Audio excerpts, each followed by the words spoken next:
Hello, good evening, kids. Good evening. Hi. It is what? Is it Saturday? It's Saturday and my earbuds are not working. So that's fun. I saw that Richie Microdots put out a new documentary because he's absolutely amazing. Hi, Janice Ballet Flats. Hey, bad kid. Um, so I saw he put out a new documentary about our homegirl, Kelsey, and it's absolutely incredible. I watched some of it. I want to do like a raw, you know me. Um I like doing the real kind of just blind react type of thing. Hi, Adrian. It's good to see you, baby. If anyone does not know about the Kelsey Fitzsimmons story, tragic. Kelsey Fitzsimmons is a North Andover cop here in Massachusetts. And her story is absolutely heartbreaking. There was a trial last week and she was found not guilty, which is, I mean, they said that she was waving a gun and going to, they were coming to get her baby because she had postpartum depression. She had a bad baby daddy. He was North Andover firefighter. They came to get her baby. She had postpartum depression. And the baby daddy was like, she's a threat to herself and to the baby. And so they went to go get the baby, and she ended up getting shot in the chest by one of her coworkers in the process, and she had her baby taken away, and she had not seen her baby in like 10 months. It happened so it happened in June or July of 2025. The baby was 4 months old when it happened, and she was just found not guilty of this girl was in jail. Um she had an anklet. She couldn't go home. It was a whole thing. Okay. And Microdots, if anyone does not know who Microdots is, you are missing out. Microdots is amazing with documentaries. He's so talented. He's not like a guy that shows his face, but I talked to him. I was like, hey, can I review your documentary? And he kindly said yes, so I don't get a copyright because your girl's on some thin ice with YouTube. Also, I'm going to show this copyright disclaimer under Section 107 of the Copyright Act of 1976. Allowance is made for fair use for purposes such as criticism, comment, news reporting, teaching, scholarship, and research. So, YouTube, don't act up. Don't act up, kids.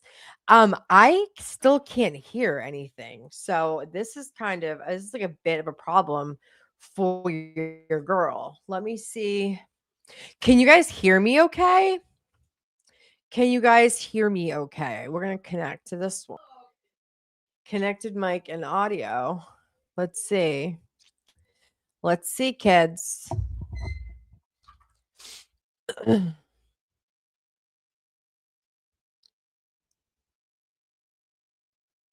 What the fuck? Let's see.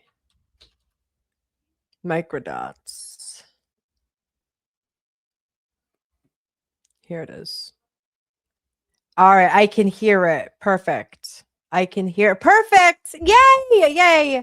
Okay, awesome. So I know like a lot of you guys might not know the Kelsey Fitzsimmons stories, but if you listen to this documentary, it explains everything so good. Microdots, Richie, go to dropmicrodots.com or at on YouTube, he's at Drop Microdots. And if you guys don't know the Karen Reed story, he has done documentary after documentary after he's absolutely incredibly talented and one of the nicest men. He is a local here in Massachusetts. Dave from the Laborers Union. Hi, baby. I'm so happy that you're here and you're going to hang out with us today. I am excited about that, boo. I'm going to, how am I going to do this? We'll do this. I don't even care. Sometimes it comes out better if you don't show my face. But here we go, kids. Let's learn about the Kelsey Fitzsimmons story.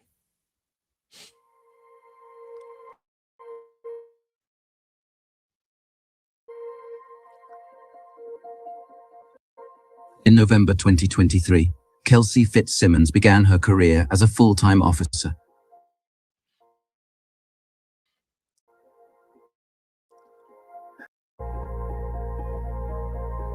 It was the culmination of years of work building a career in law enforcement.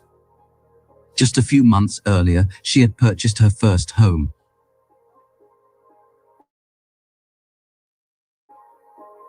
"125 Brook Road work was in a good location right in that completed nearly all of the renovations himself, including a full remodel and the installation of a security system.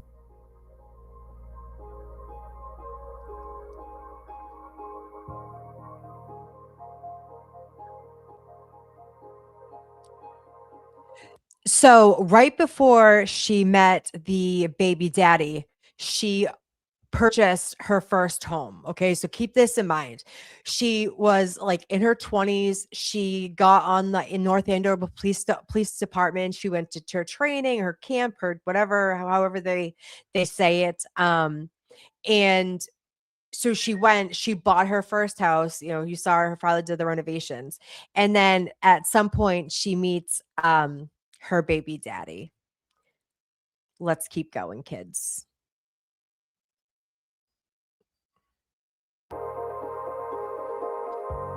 It was around this time that Kelsey began dating Justin. He was a firefighter in town, and they were both first responders, serving the same community.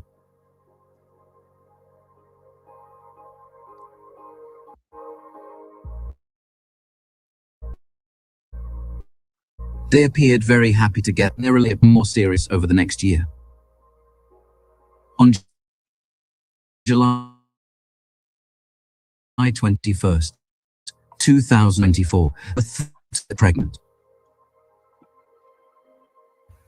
And by fall, Kelsey and Justin were engaged to be married.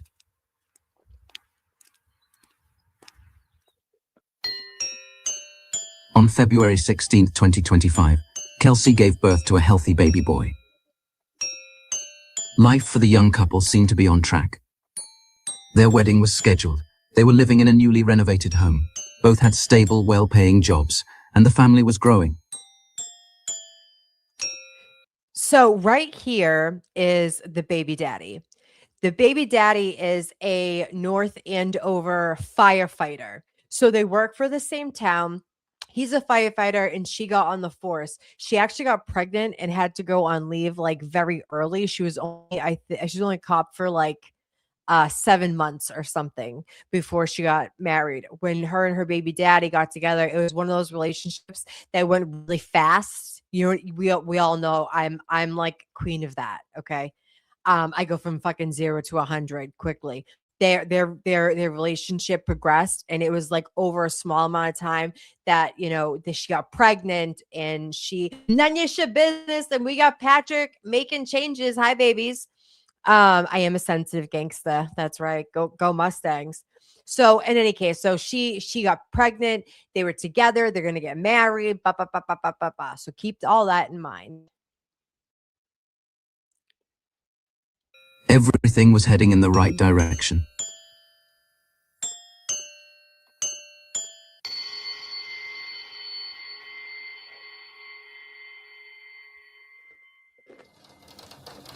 Microdots is amazing.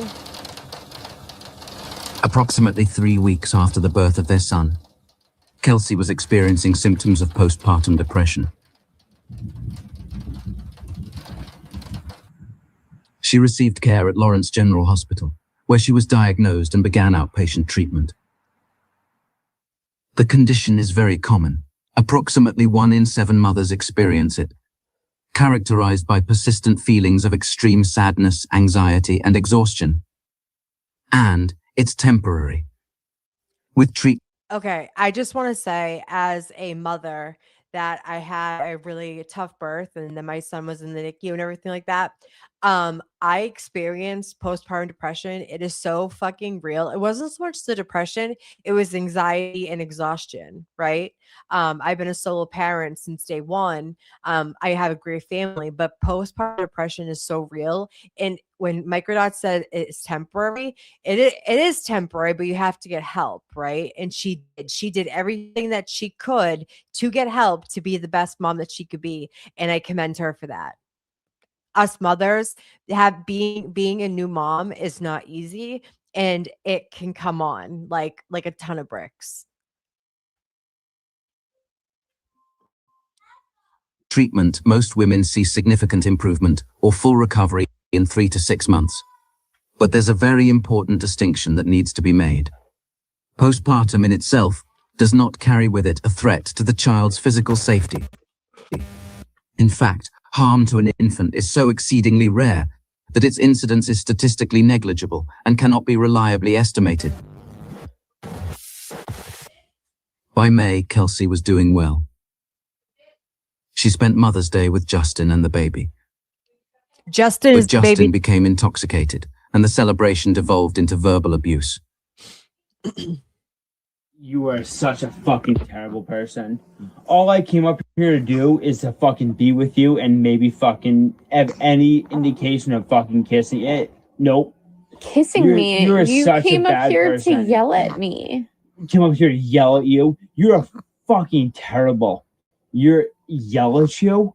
Thank you. You did come up here to yell at me. That's No. exactly what you Yeah. came here to do. Sure. Can you put the light on, please, so I can get the You- fuck out of here? You fell over in the bathtub. You fell over up the stairs and you're embarrassed. And I called you out on it because I just want you to go to bed and wake up in the morning. Same, Ruth. He is such a fucking piece of shit. I don't know if you guys have ever been in a relationship where a man talks to you like this, but it is the most degrading fucking piece of shit. And you know, for recording it, I'm all for that. Like, if you need proof, if you because you can tell he's litigious. He's been trying. He went and got a pro. I forget what it's called, like a restraining order for her without even like so quickly. And it was. Hi, Liz. It's good to see you, baby. Oh my God. I watched this trial. I never heard of this. I was wondering what happened. Honey, this is it. This is Microdots. And Microdots is absolutely fucking amazing. And his documentaries, he has a Patreon. He's the only person I pay to support on Patreon. That Morning and go to your training. and you can go over there and support him. Yeah, exactly. Drop Microdots, you guys. Drop Microdots. That's what his name is. But all you want to do is insult me. So thank you. That's like super fucking nice. I'm sitting here rocking our baby and you say, Kelsey, oh, shut the fuck up.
I am back. I'm back, guys. Sorry, I don't know what happened. My internet just like shit the bed on me. Oh my god, did I lose everybody? No, I don't want to lose everybody. I was like freaking out. I called Verizon. I'm like, why is my internet like being weird? Hold on, let me pull it back up, you guys. I apologize. Thank you for sticking with me. Oh my god, that was something else. My heart, kids, my heart. Oh my god. All right, we were right here.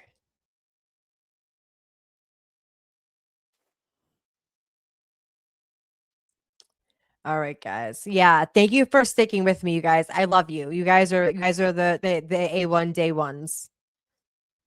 I was like, listen, I pay my bills. What is this? What the is this? Hold on. I couldn't believe it. I couldn't believe it, kids. I couldn't. Nanya, I'm sorry you're here. Thank you for saying. All right, here we go, kids.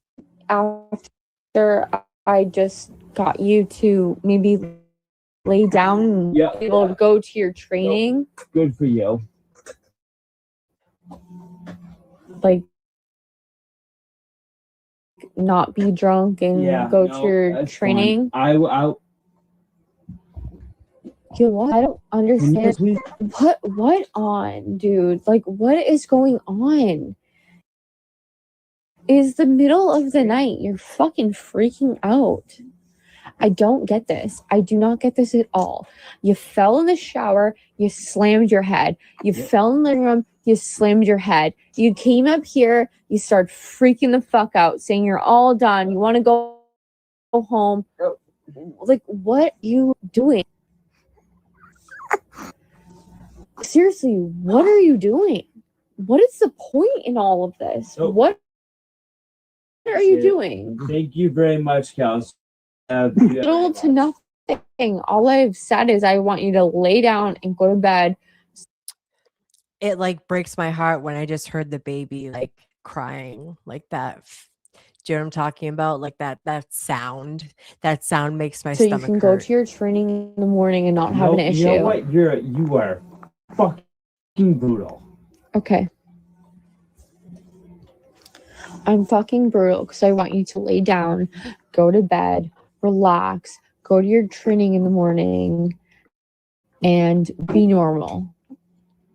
Yep. Right? Sure. Absolutely. Okay. Absolutely. I don't know if like you're like pretending to agree with me or. Yep. No, absolutely. Please don't fall down the stairs. Oh my god.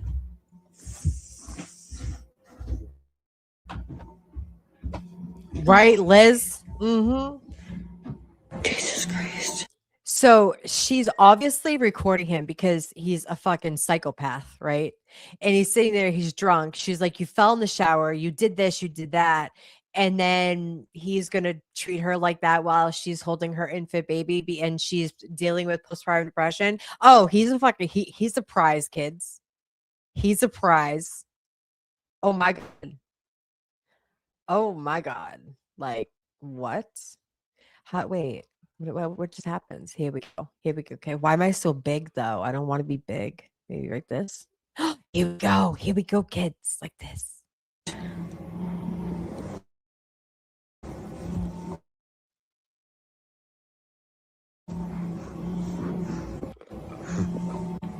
I'm so fucking nervous right now.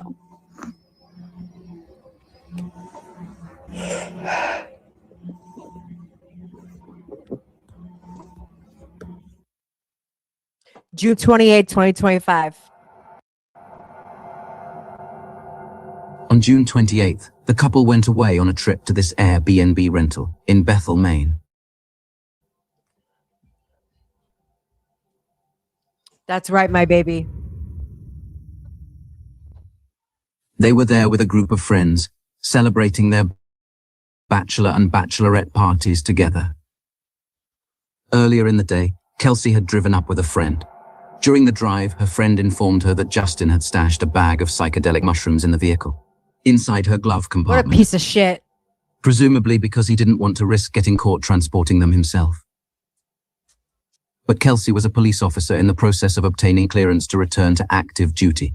If she were to get in trouble for possessing illegal drugs, her career would be over. She was furious that he had hidden the drugs in the car without telling her, and insisted use the weekend. But it wasn't only that. For the first time ever, they were without their baby. He was over 3 hours away with Justin's parents, scheduled for a medical procedure in the coming days. I don't know about you guys, but when I had Caden, I literally had like separation anxiety from him. Like I had him during 2020 and he needed to be socialized. He went to daycare 1 day a week with a woman that I knew. Like her daughter was a cheerleader with my niece, and like I had like such separation anxiety. Like even when my mom's the only person that cares for my son, because I have like my mom's like the only person, and like even when he's with her, my insides would like crunch up when I would leave him. And so can you imagine how she felt leaving her baby with her baby daddy's mother for 3 days? That's a lot to handle. That's a lot. The last thing she wanted was for an emergency to occur while Justin was incapacitated and unable to respond. Kelsey brought Justin into a room and confronted him in private. She told him he was not to take the psychedelics on their trip, and that he never should have hidden them in the car without telling her. According to Kelsey, Justin gets angry and pushes her aside. He would later claim that she hit him Exactly 3 times, but we've seen no photos or evidence of injuries. Only his word. He hit her? As the argument escalated, their guests became involved, Exactly. and the conflict spilled into the common area. The scene became chaotic. Alcohol fueled the hostility. One of Justin's sisters tries to attack Kelsey and is restrained by other guests. Oh my God. She becomes holding her back. She's Oh locked my God. out of the house to keep her away from Kelsey, but sneaks back in the front door. Wait, hold on. You guys, who is he talking about? Who is this person attacking Kelsey? Did he say her name? Why is there some chick at the bachelorette party trying to like unalive Kelsey, and she had to get kicked out of the house and she came in the basement door? What is happening in Maine? Oh, the audacity. She shouts. Next time I see you, it's on sight, bitch! A threat. Ashley, stop! Meaning the next time they meet, Kelsey will be attacked. Oh Calm my down, God. Ashley.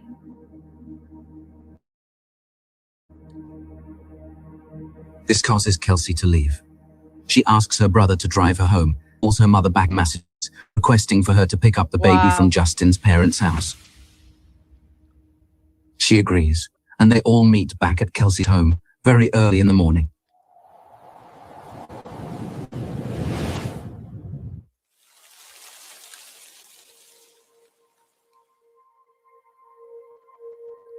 This makes me so sad.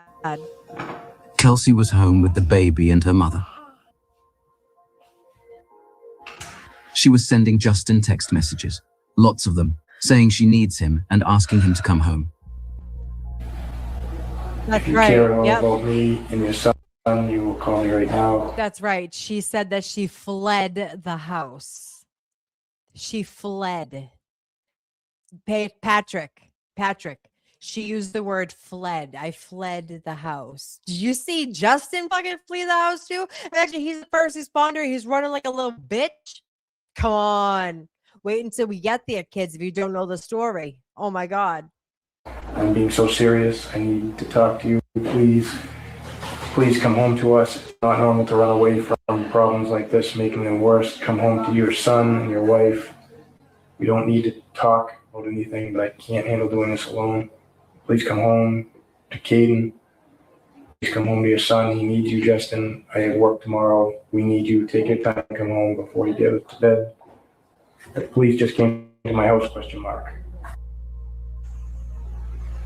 That was the moment she noticed a cruiser pull in.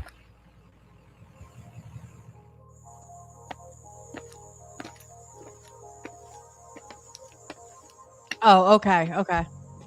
North Andover police show up to perform a wellness check.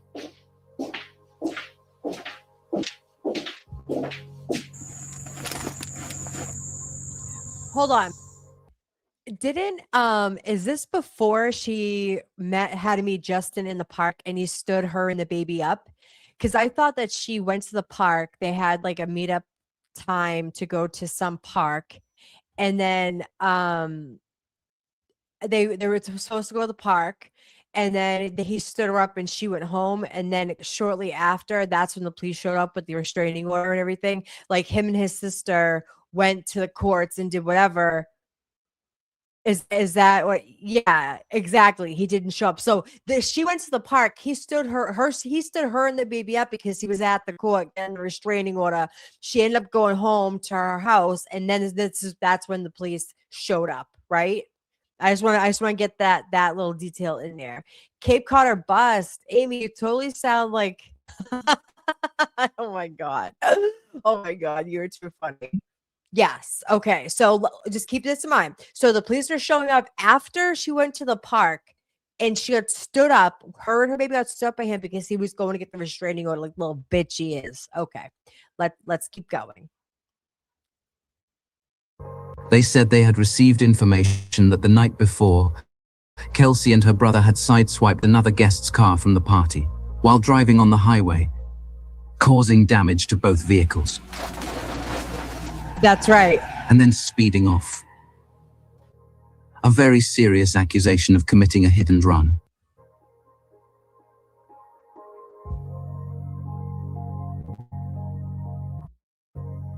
This made no sense to Kelsey.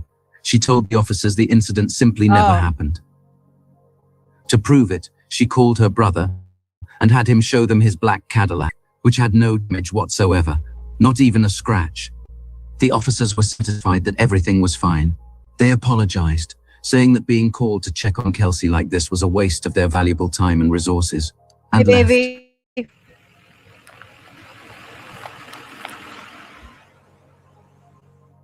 It would come out later, in Justin's police interview, I love you, Rozzy. why Kelsey was investigated being involved in an accident. On the way home, two of her friends, Cassie and Deandra, had also left because they never wanted to talk to her again. On the way home in the highway, they got into a run. Someone had hit them and taken off. They believed that it was little Willie's car, just based off of the black car. They thought it was a Cadillac, and they truly thought Kelsey was in the state of mind and had the ability to take that wheel and swing it over and hit them. What a lying piece of shit. So they were in a separate car. They were in a separate car, and they, looking at Kelsey's location after that, they're like, we think Kelsey might have actually just tried to run us off the road. This baseless accusation from two of Kelsey's bridesmaids reveals how the group had fed into each other's paranoia. They knew she wasn't driving, but that didn't matter. They had convinced themselves that Kelsey grabbed the wheel from her brother and tried to run them off the highway. What? They tracked her GPS location, and even though it couldn't have placed Kelsey at the scene when the accident occurred, they still allowed them to do it. This hat plays out again and again in the coming days. Outlandish accusations are made against Kelsey based off of their own projections of what they expect she will do. They're backed up with real evidence. Then they run to the police with these wild ideas that exist only in their imaginations.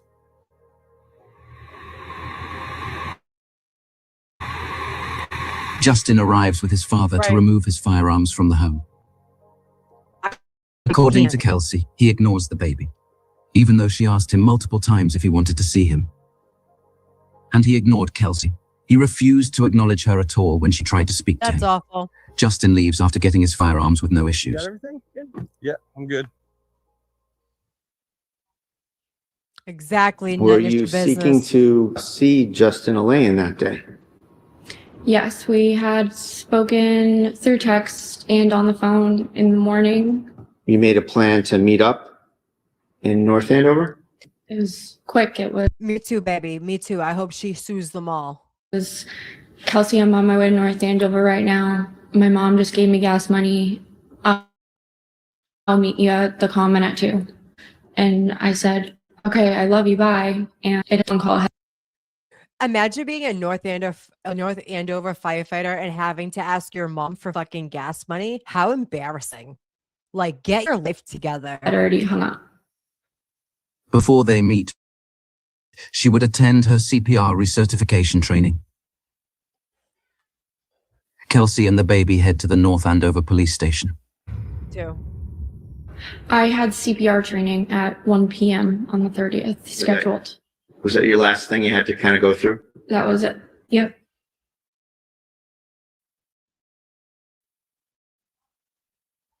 The preparation for her to go back on active duty. Perfect, you got it. She completes the training. Nothing seems ordinary. Although multiple officers know what's going to happen later, they keep it from her. Kelsey leaves the police station. She makes her way to the North Andover town common to meet Justin. Oh, okay. This is where she meets him. And he stands her up like the piece of shit he is. On there, she passed by one of their friends' homes. She noticed Justin's car outside, along with friends who were still in town for the main trip, and Joe's family. I drove by, I saw Justin's truck. I saw my maid of honor's car. I know I saw his sister, Courtney, Justin's sister. And I know I saw Michelle Mitchell, which was another one of my bridesmaids. So I was like, what is going on? I was supposed to be meeting Justin, and Justin was at our mutual friend's house with people, and I was so thrown off. I was confused. So I tried calling Justin, and then that's when it just communication stopped. Okay, so I'm just gonna say this. Because I need to break this up. Like, what bothers me the most of all of this, like, Kelsey was fucked over, right? And like, I hope she sues the pants off of everybody.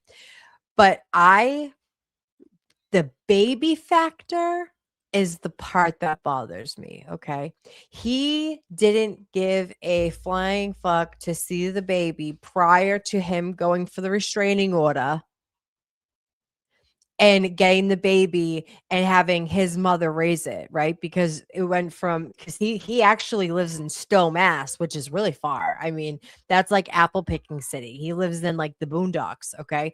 But then he's a North Andover firefighter that ran from a fucking emergency like a little bitch.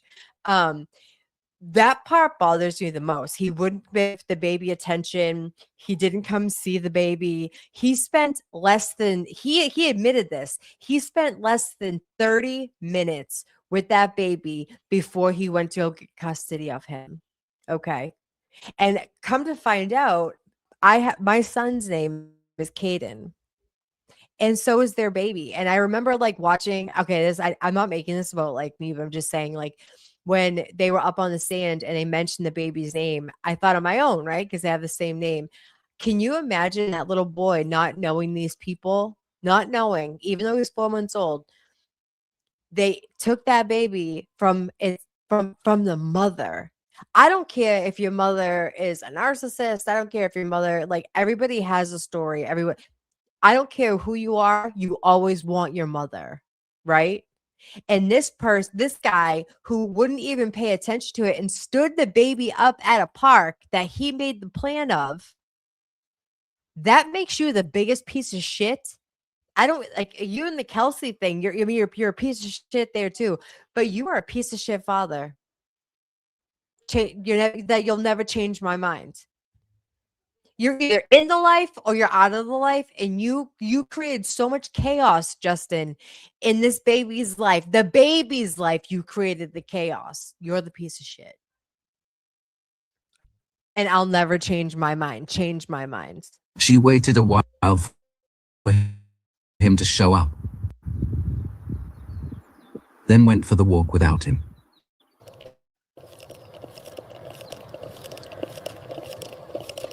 At that very same moment, Justin was making a phone call. The baby was taken this day, so June. It's March, and she still has not seen her baby or seen a picture or anything. So she just got found out guilty, and now she can go to probate, like family court, and get visitations or custody back, or however that's going to work. But she has not seen her baby since the day he was taken from her. I'm just gonna go through a couple more. Yeah, exactly, Nanya. Yeah, 10 months, or roughly.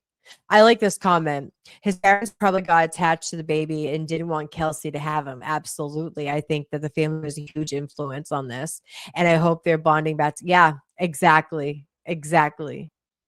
There are some grandparents that want to take over. I don't get it. Yeah. Oh, 100%. 100%. I was with someone for 6 years, and their mother was obsessed with kids and would ask us, like, when are you gonna have a baby? When are you gonna have a baby? And we were like, we're not, you fucking weirdo. Like, what? I mean, I have a baby now, but it was not with him. Is the RO? Yes, the RO, as of her trial, the restraining order is still active. So she has to go to family court to get all of that remedied outside of what just happened with her waving the gun and so on and so forth. I have thoughts about Noonan that might not be popular, but we can talk about that later. Hey, this is Justin again. Just calling Lieutenant Whitaker back. I just missed this call, unfortunately. Yeah, Justin, it's me. Oh, okay. How you doing, sir? I had a couple quick questions for you again. Yeah. So she's messaging me, telling me that she's planning on taking the baby up to the land in New Hampshire. Do I have any rights to make sure that she does not leave with that child? Listen to him. At this point, I don't think we do. I've spoken to my superior. Yeah. Filled him in on everything that we talked about, and we don't really have the right to deny her child.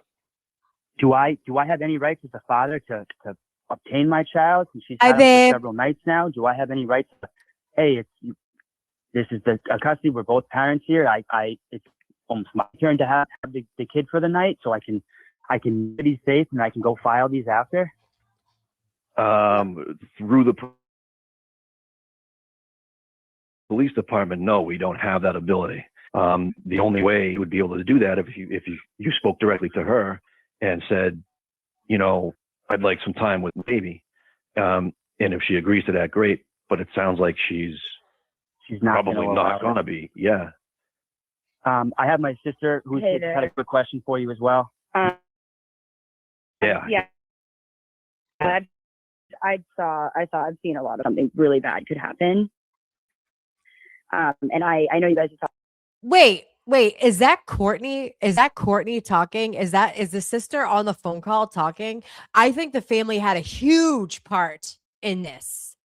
I think the grandmother, the sister, all of them have a huge instigating part in this whole thing. Who is that talking? Is that Courtney? The sister. Okay, so it is Courtney, the one that was up on the stand during the trial. Listen, I'm not like 100% with this case. I watched the trial. I would watch Mazda Media. If you guys aren't subscribed to Mazda Media, go over there. He has all the details too. So I'm kind of like on the facts, and this is making me so mad. So Courtney is on the call. Absolutely, they did. In the most, yeah. Absolutely, they fucking did. Oh my God. Talked a bit about this, but I am just wondering, is there any difference if she were to try to take the baby out of the state? Does that go against anything? Because that's what she's threatening with. Does the state matter at all? The state line? It really doesn't. It's her child. It doesn't. Okay. It's her mother. She's the mother. I think, we're talking about going to the courthouse. How do we, and especially because she is a police officer in this town and everyone talks, and I'm just wondering, if we go file this, how do we ensure, because if she finds out that this is filed before it's... We can talk about that at the end, and I'll give you a link. I'll email you a link if you want to come up with me. Being addressed, it's going to end really horribly. So how do we actually ensure, and what I guess, do you know anything about that process? Would a police officer come with us or with Justin to the house to get the baby? If this is assuming custody was ordered, that the restraining order and the custody were ordered, what does that look like? Because we're very worried she'd find out before it could actually take place. Yeah. So if that's the case, then so the way, if an order is granted, they will then email a copy of the order to us for service. So we would serve it and then enforce it. So it would be like, here's your restraining order. Per the order, custody of the child is awarded to Justin. In which case we would have to make arrangements, you know, for him to come take the child.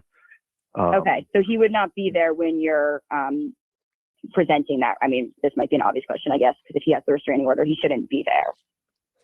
Probably not. Guys... I mean, I'm going to stop this for a second because Nanya, I'm coming up big. I'm coming up on the screen. I could not agree more. This is the thing. Like you have to be like rational about like your thoughts. And at the end of the day, the punishment was to that baby. She was nursing that baby. Okay. Every child needs their mother. The one that got punished, the one that suffered really is the baby. I'm not saying that Kelsey didn't suffer. I'm not saying like that, but it was different, right? For a child to be ripped away from their mother for what? And why is the sister on that call? Does the family fucking pick out his underwear too? Like, what is happening with that, right? I think that they were like, they didn't like her. I think that they were like, I just don't like her. And then when she got postpartum depression, they found they're in to get the baby away and just raise them themselves like the fucking psychos that they seem to be. Could the baby sue for I mean, she was nursing. That's I never did for a lot of reasons.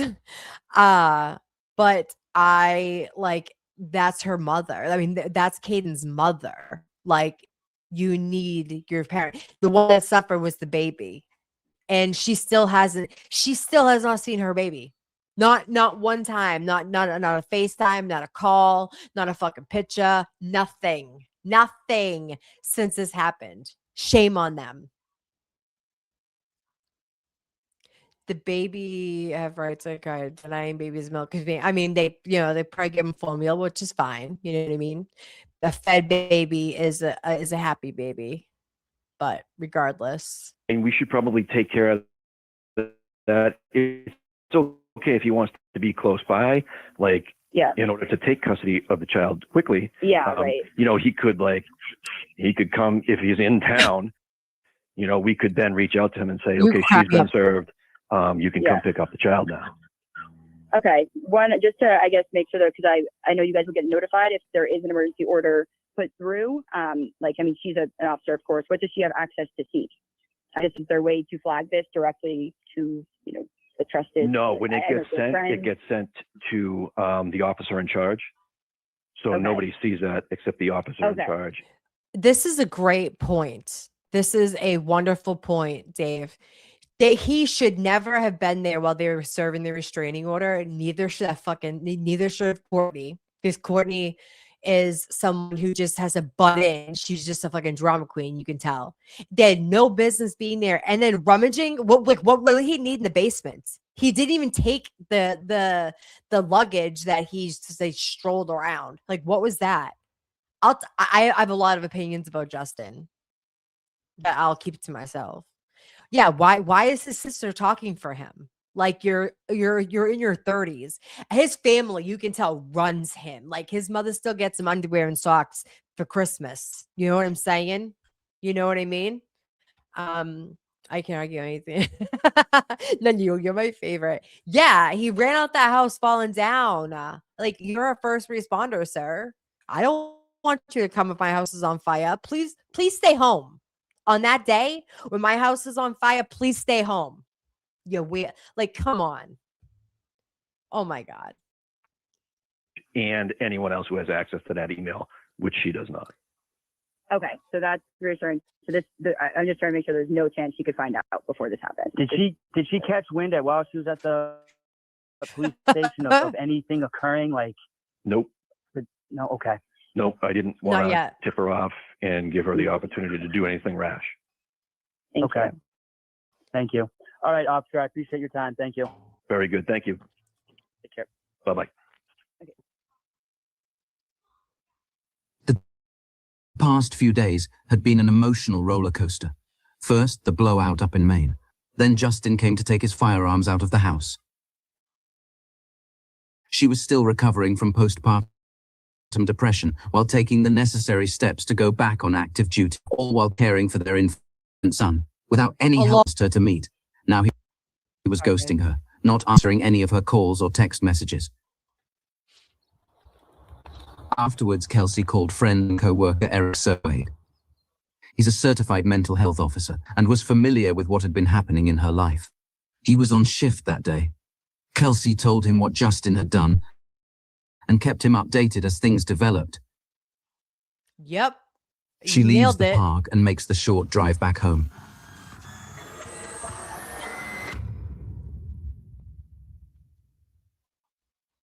Kelsey and the baby return from the park at 3:06. The timestamp is 1 hour behind.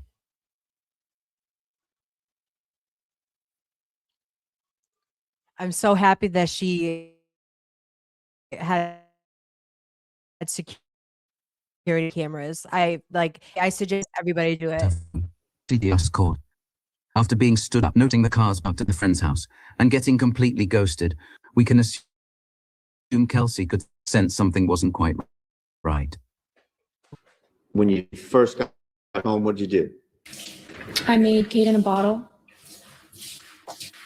But what she had no way in the last few hours, the wheels were turning against her. I went to the Lord's District Court. I would want to say I got there around 2:33-ish. I went in front of the judge around 4. I 100% agree with you. Were those her friends or were they mutual friends? Did she meet them because of Justin? That's what it sounds 30-ish, like. I want to say. Okay. That was granted. At that point, it was faxed to the police station. I went to the police station with a copy. My sister was with me during that. Of course she was. Courtney's At the problem. 5:49, Lieutenant Daly, Officer Noonan, and Officer Houston arrived to serve Kelsey the restraining order, including the removal of all firearms from the residence and to obtain custody of the baby. For unknown reasons, they made the decision not to bring with them a family services caseworker, mental health clinician, or crisis intervention specialist. And this situation certainly qualifies as a crisis. They are going to take a 4-month-old baby away from his mother, who had been suffering from postpartum depression, which Justin had warned them about ahead of time. There are at least 3 trained mental health officers on the force, but none of them came on this call.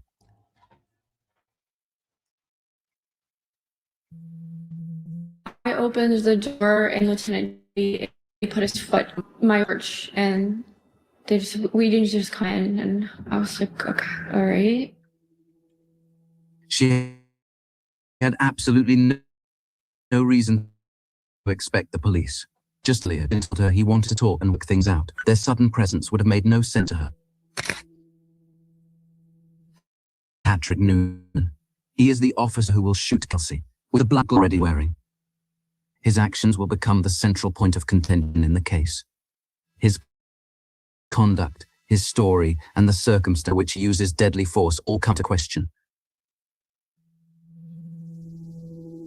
With the baby in her arms, Kelsey leads the 3 men into the living room. Lieutenant Daly asked to put Kaden down in his car seat.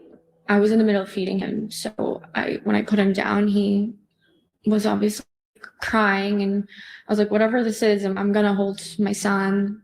That's when Lieutenant Daly said, Justin filed a restraining order against you. He said that Kaden was on it as well, and Did that affect your state of mind? yes. How so? I knew in that moment I was going to have to hand my 4-month-old to a police officer. As I was packing things, I was like, okay, Justin just broke up with me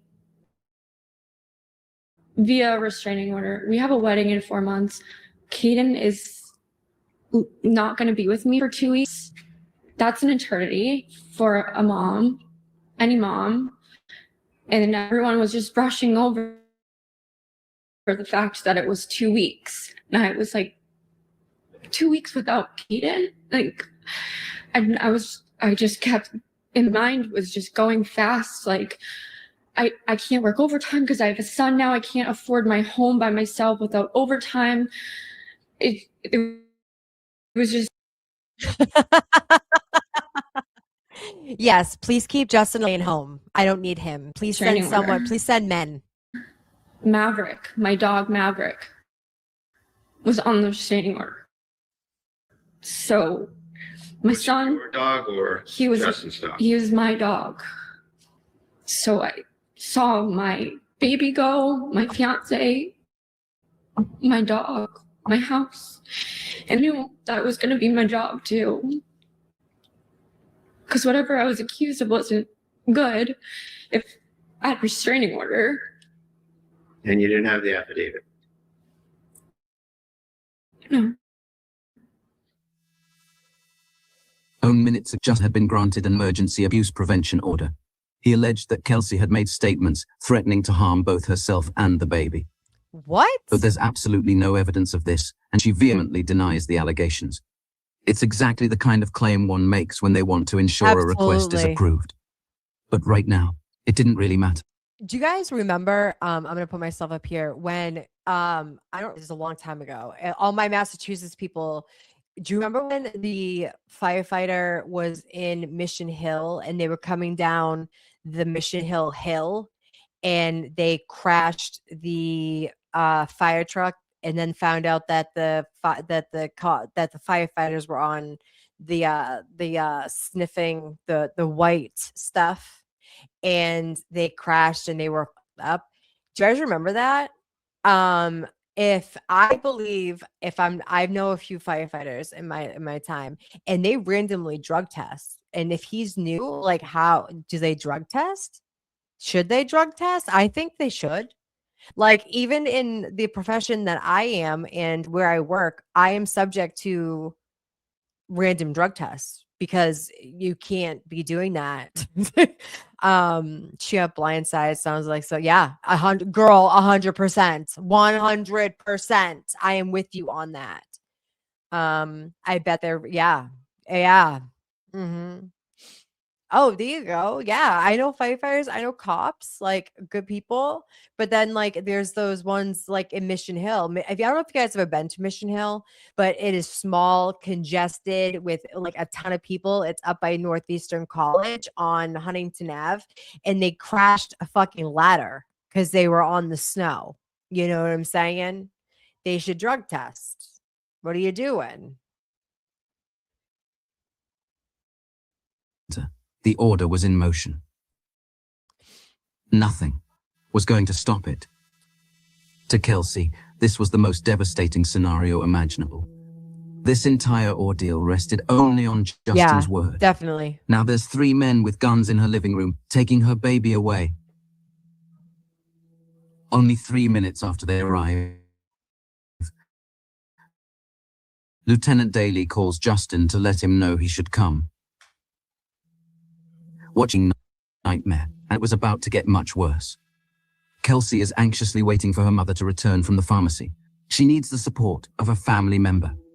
Lieutenant Daly appears to be growing impatient. With temperatures above 90 degrees, the oppressive heat only intensified the tension of the situation. I'm not going to lie. I can't wait for it to be 90 degrees. I want to be tan. I'm too white. Kelsey appears to be asking him questions about what's happening. And of course, he's been trained to deflect, giving a little clarification. Oh my God, honey, you're going to absolutely love it. That Boston is amazing. Where are you going? Where are you going? I just took my son to the circus last night down in Boston, and we walked around Commonwealth Ave, and I was like showing him stuff, and we had a great time at the circus. It's not like the circus that we grew up knowing. It's kind of like a little kid Cirque du Soleil. It was really awesome. As possible. Likely saying, none of this is up to him, and he's only there to execute the order. That may be true, but responsibility for the avoidable disaster that was about to unfold falls squarely on his shoulders. This would have been an ideal moment for a family crisis specialist to step in, someone to calm Kelsey, offering reassurance that the order was temporary and that legal avenues existed to contest it. The lieutenant seems to already sense that this is not going well. I was asked to pack a bag for Caden for about 2 weeks. Officer Houston and Officer Noonan escort Kelsey around the home to pack supplies. Did you say anything to the officers about the location of your firearms? Yes, I did. What did you say? I told them that they were in the basement. Was that true? No, Why did you tell them? because I didn't want them to take them away. Why not? Aw. Because I wanted to be alone with my firearm and take my life. When did you make that decision? I made that decision as I realized I had just lost everything in a 15-second conversation with my coworker.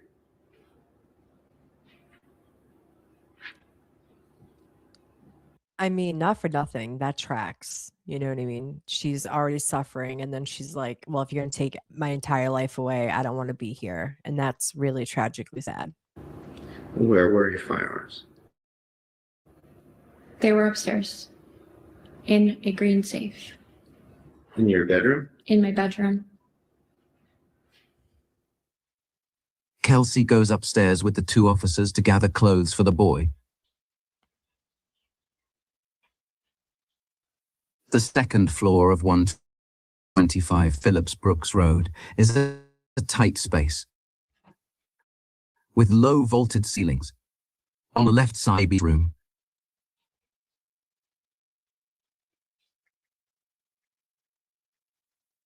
Directly across the hall is the master bedroom. This is where, in a few minutes from now, Kelsey will be shot in the chest. The officers become aware that someone is arriving. Officer Houston goes downstairs to assist.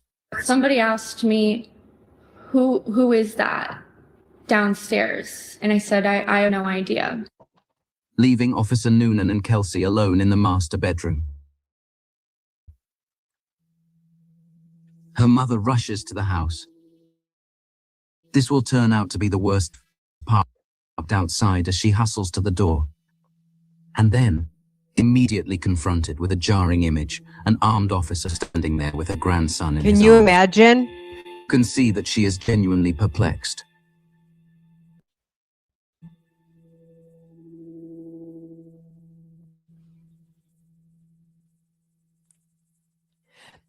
Nothing. Like the cop was being like really good with the baby. He was bouncing him and he like knew what to do. I will give him credit for that because that's like, first of all, you know, to have a maternal instinct or some type of parental instinct to like try to like soothe the baby. I give this guy credit.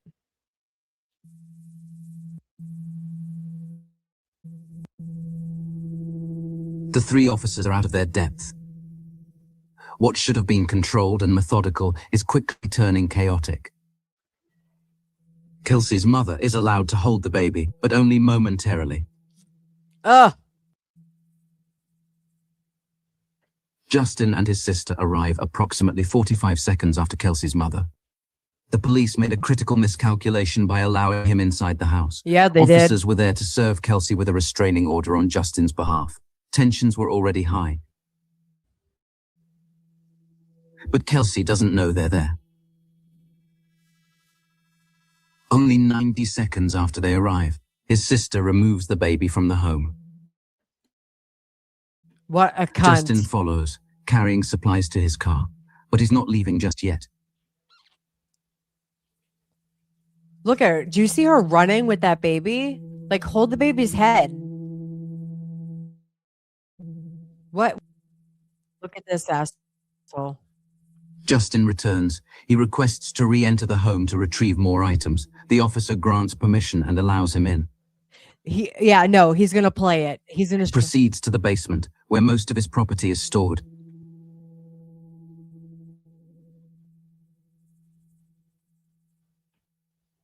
At this time, what Kelsey states Wait, is Janice in here? I don't see her comments. Oh, Janice. Is she in here? Janice, say something. Why can't I see your comments? That makes me upset. Hold on. happened is that she was folding clothes in her bedroom. She asked Officer Noonan to carry belongings downstairs for her. She wanted to be alone in her room. What was your state of mind about whether or not you wanted to involve any police officers in that? I didn't want to involve anybody. I was trying to get everybody away from me. When you went to go get that firearm, was there anyone in your view in that landing? No. I grabbed the gun, took 2 steps backwards, but I put the gun up to my head. When Noonan appears again, she's already holding it to the side of her head. She pulls the trigger. But the gun only clicks.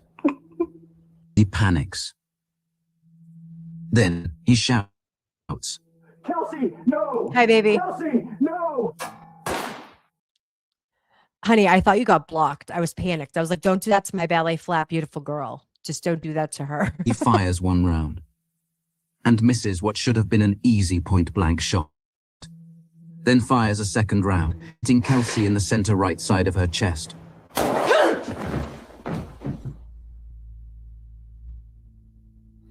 Can you tell us what you heard? It was Kelsey, no, bang.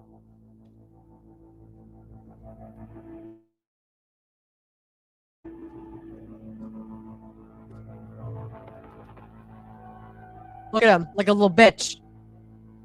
Hold on. Do we need let's go back. Watch him. Let's go back. That's what you heard. It was Kelsey, no, bang, bang. Watch this little bitch. Watch him.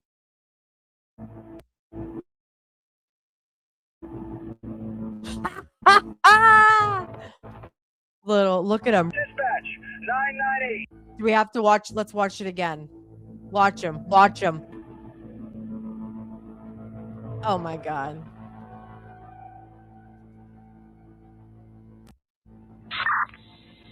Dispatch 998. Yeah. 998. 1 person down, GSW to the chest. We need a 1052 code 3. Let's watch it again. There he goes. Watch it. He rolled an ankle. Look at him.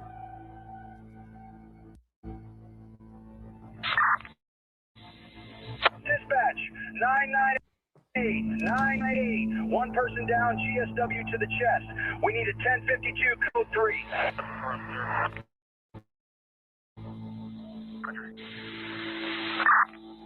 Shots fired. Copy unit 4. 998. So Kelsey is in her bedroom, and she's in her bedroom. She has her firearm. She's a cop, right? She has her firearm. She's losing everything. Okay. Her 4-month-old, she has just getting back on the police force. She put the gun to her head. She's waving it around, and her coworker, Officer Noonan, I believe, panicked and shot her in the chest. Not only that, he missed the first time and hit the air conditioner and then shot her in the chest.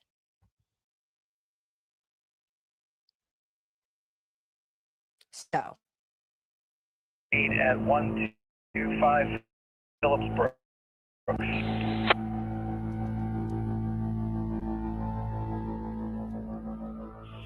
Well, it's not looking good. Get an ambulance here now. Within minutes.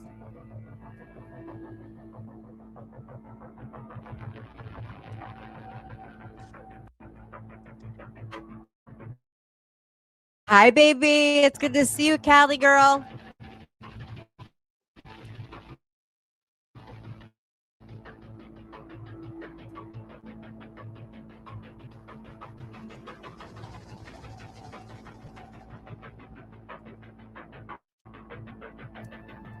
Don't rush. Don't rush, sir. The girl's shot in the chest and he has no hustle in his bustle. What was going on, sir?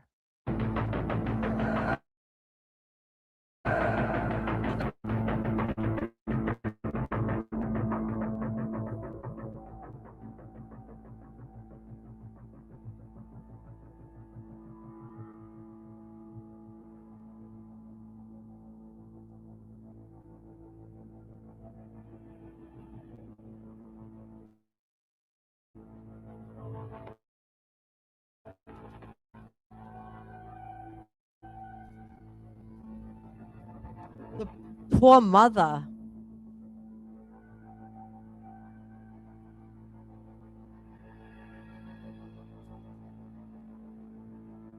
Okay. Be safe.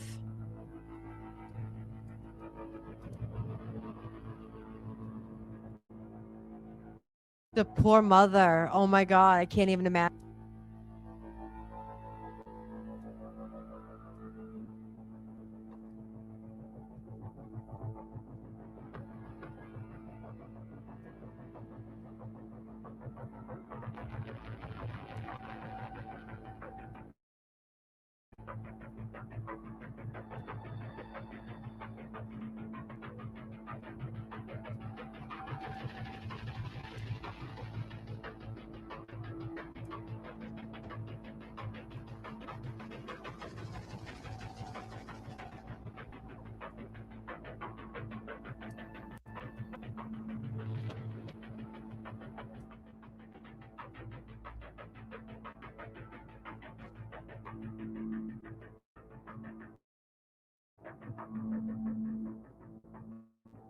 This poor girl.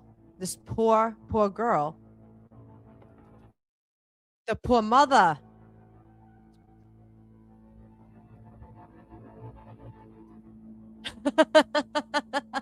Oh my God. You're like, stop it.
Stay with us, Kelsey.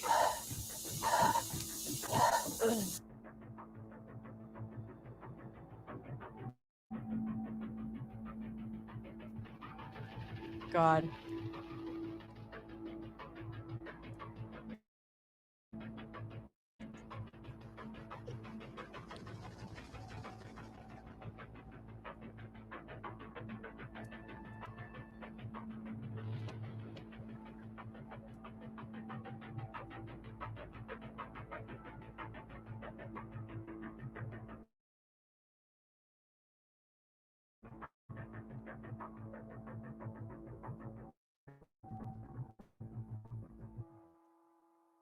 Officer Noonan watches as they wheel Kelsey away.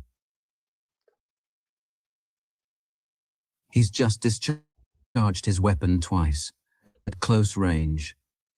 Once into her air conditioner, and once into her chest. Although the shooting has stopped, he is still firmly in the grip of flight.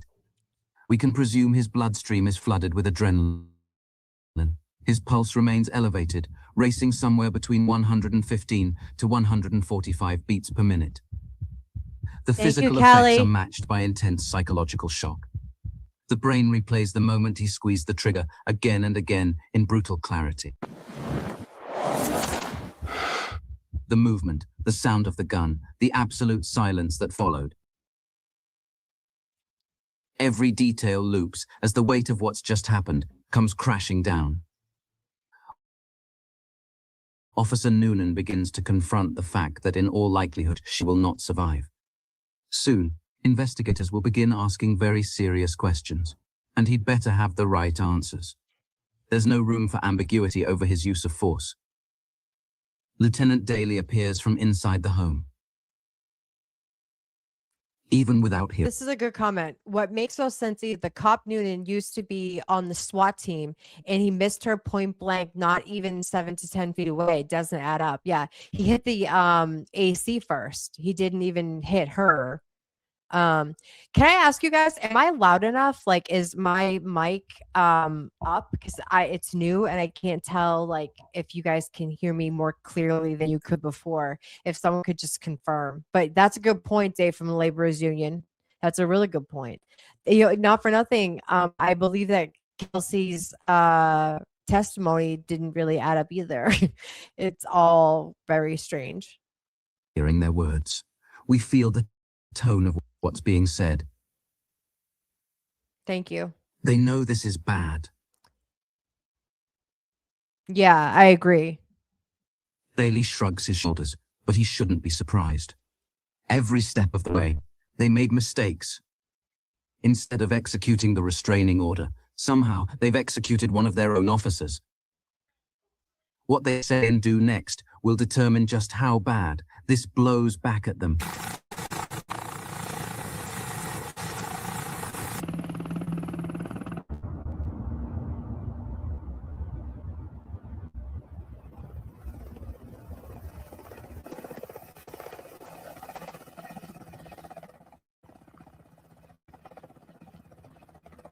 We're going to take you to the scene earlier tonight and tell you what we do, in fact, know. A North Andover police officer showed up at this home on Phillipsbrook Road at 6:30 this evening to serve a court order. And somehow there was an armed confrontation leading to the officer firing a gun. The person inside the home was taken to the hospital, as we mentioned, with serious injuries. There was a heavy police presence around the home for a few hours. Now that home is situated right next to a school parking lot.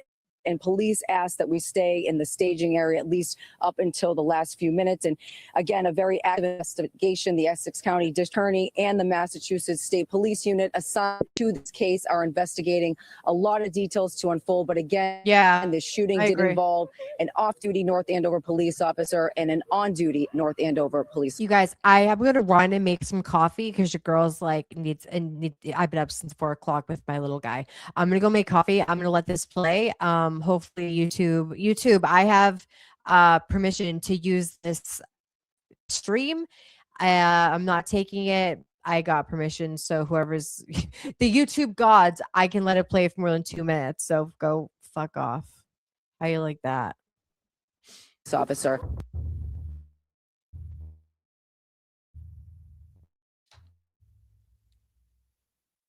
Officer Houston claims he went downstairs when Justin arrived, leaving Noonan and Kelsey alone in the bedroom.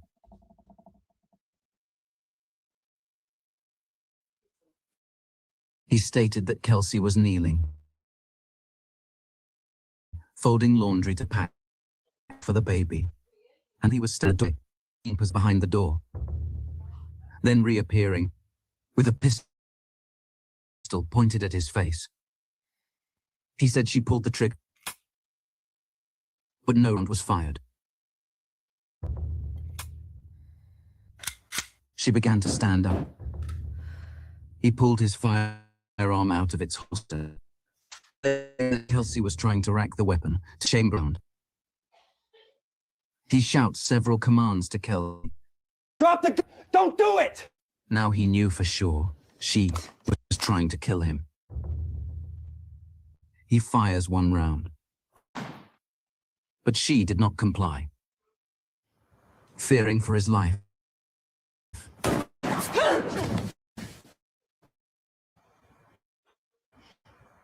he fires again.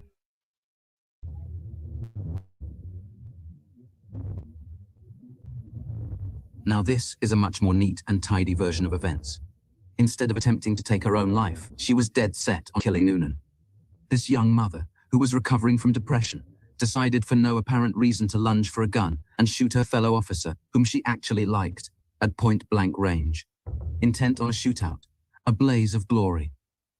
The same woman who was calm and holding her baby just 11 minutes ago, all of a sudden transforms into a stone-cold killer.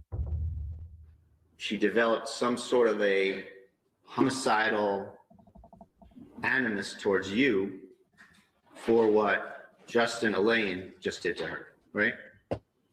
I don't think it was unbeknownst to me. I didn't know Justin was in the house. I think I was standing in her way for her to get downstairs and kill Justin.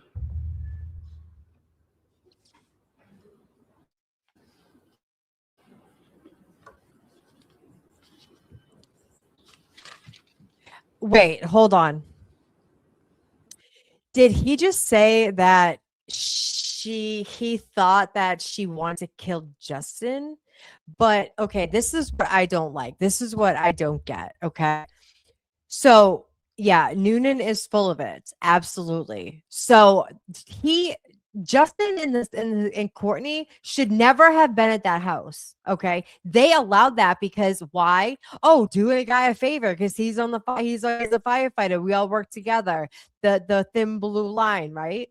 So you're allowing the man who's putting restraining order against the mother with postpartum depression with a 4-month-old baby there, and he's saying that she wanted to kill him when she was upstairs and he was in the basement. Make it make sense, kids.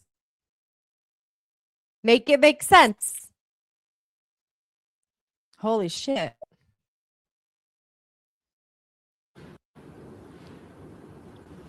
Scott, do you want to just come up?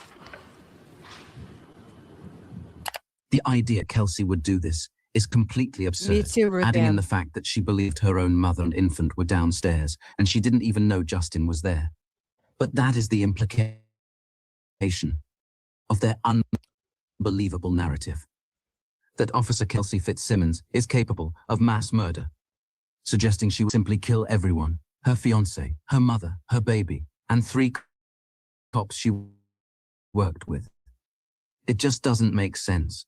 And none of it is consistent with postpartum. But let's put that aside. This theory, why in the world Kelsey need to lunge for the gun when she was free to simply take a few steps and pick it up?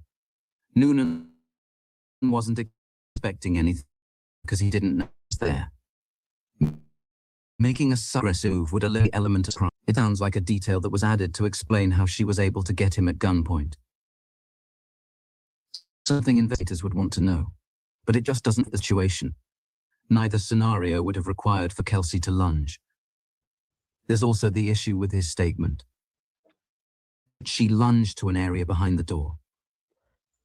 Problem is, there's never been a door in the master bedroom. Right. We can say Right. this for sure. Agree. Because Kelsey's father removed it when he renovated the home. The truth is, there's no reason to believe Kelsey was a danger to anyone but herself. Is it not far more plausible agree. that after losing everything, she simply wanted to end her own life? Kelsey would later respond to the allegations. In a letter released by her Right. attorney, Tim Bradle, she states, "I never pointed my firearm at the officer. That officer was not just a colleague, he was my friend. That officer and I experienced a very difficult and sad call for service together last summer. That call for service..." Not for nothing, while he was testifying, do you guys remember that his neighbor told on him and he pulled the proctor, he got proctored and called her a whack job? So let's remember that. Service that day was a true tragedy and caused this officer and I to build a friendship due to experience. We entered the home and walked into something no human being should ever see, a murder scene with a mother and her infant. As a rookie police officer, this was devastating to me. At the time, I was 20 weeks pregnant. The officer that shot me experienced this call with me. To this so day, his sad. support during that hard time is something I am still grateful for. Regardless of this recent incident that occurred, this traumatic murder call was the catalyst for my mental health complications. As a police officer myself, I would never even think to intentionally hurt another police officer. I see everyone in uniform as my brothers and sisters. I especially would never hurt my friend who has a loving wife and children. I just would never. My firearm was never pointed in any direction other than my temple. When I pulled the trigger, my gun did not fire. However, I immediately got shot in chest by my colleague and friend. I am extremely grateful for 2 things. That God protected me from my attempt of taking my own life, and protected me by millimeters from dying from that gunshot wound to my chest. I will survive and thrive. I know I need to be on this earth for many reasons, but most importantly, my beautiful son. This is my covenant with God and my son. The call Kelsey and Noonan had previously responded to together was truly something that no person would ever see. An unimaginably gruesome scene. In the news report footage, we see them outside the home where it took place. They bonded over the trauma they experienced. We were on the same shift for a brief time. On one of our shifts, there was a really horrible call. So we'll get to that, but just Okay. generally in terms of your relationship. That's just like how our relationship kind of even started. That's why I brought it up. That's how we became like texting each other and kind of more than just like, you're just my coworker and I never talked to you, to we've had conversations and talked about personal things. So I don't believe for a second that Kelsey pointed her weapon at him, nor pulled the trigger. What makes more sense is that he was caught off guard, panic, only action available to him and to prevent her from harming herself. The problem is, he could never, especially when it was unclear if she would leave the hospital alive, because so would place 100% of the liability on himself and the department. He is well aware that shooting people in an effort to prevent them from hurting themselves is not in the handbook.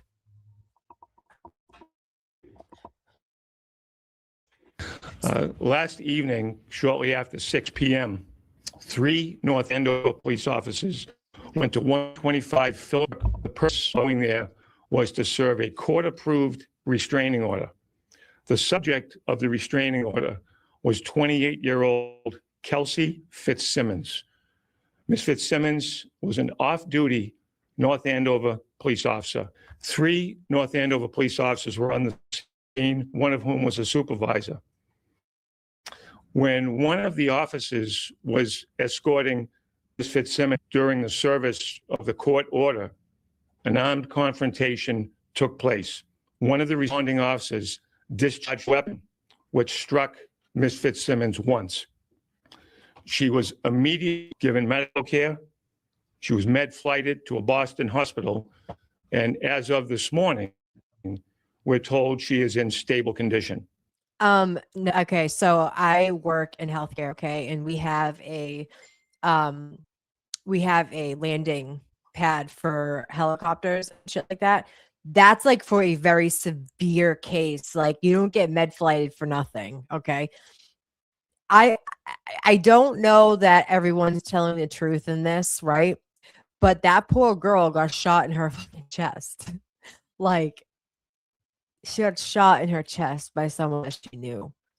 I don't give a fuck who's lying, who's saying this, that, and the other thing. I wasn't there that night, but to be shot in the chest, like, it's a lot. It's a lot, kids. Is there body camera footage of what happened? We're actually looking to see what camera footage is available. I haven't. Typically have body cameras. No, the North Denver Police Department does not use body cameras at this time. Can you speak at all to her mental health? I'm not comfortable speaking What? on that at this time. Chief, she was on a member of the department. Did she know the officers who were coming to her home?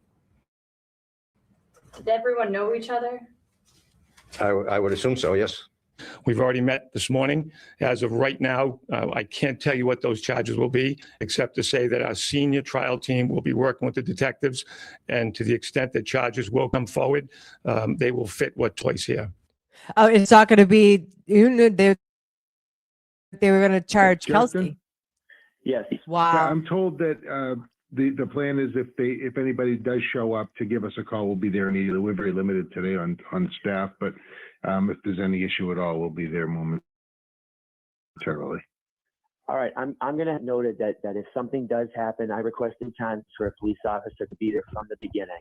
I want that noted because I will escalate this further because this is not right given the situation that occurred in that house and potential for something else to happen. My family should have never been in that position in the first place. I'm requesting something that is shit that should be placed there, and you're telling me no several times. That right there is not right. Justin, it's Katie. We spoke yesterday. We Wait, who's Katie? Someone tell me who Katie is. No, yeah, not bad down there. Med flight from the other. I mean, I have seen like people in car accidents and stuff, and they get med flighted from my organization, and it is something to see. I mean, just like the helicopter itself, and then all the flight people and the medics and I mean, it is a whole procedure, and it's very scary.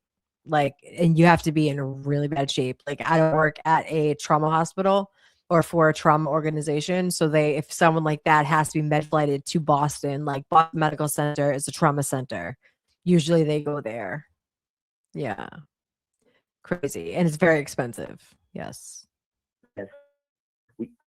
Huh? We did yesterday. Given the intense nature of this situation and what could occur, I'm here for 2 to 3 hours. I know what her father's capable of. I know what could happen. But Social media are there. I'm just telling you. I understand the stressful situation, but what we spoke to yesterday was that we weren't going to prevent you from going in the house, but if something happened, you could Yeah, call us exactly. right away, and we'd be there. That was what we Okay. spoke. No, we did speak about that, and after thinking about it I again, agree, babe. I wanted to make my concerns noted 2 times. Welcome back, love. So if something does happen, if something does occur, this will be noted, and I have no Exactly. problem escalating it further. I appreciate your time. Exactly. Thank you, and have a good What day. time are you heading over there? I will be there at 9:30 with 5 or 6 other men. It's going to be a couple hours. All right. Well, that there was no formal request at a certain time, Justin. I understand. I understand that. I went to Crystal. I asked Crystal. Crystal said she would ask as well.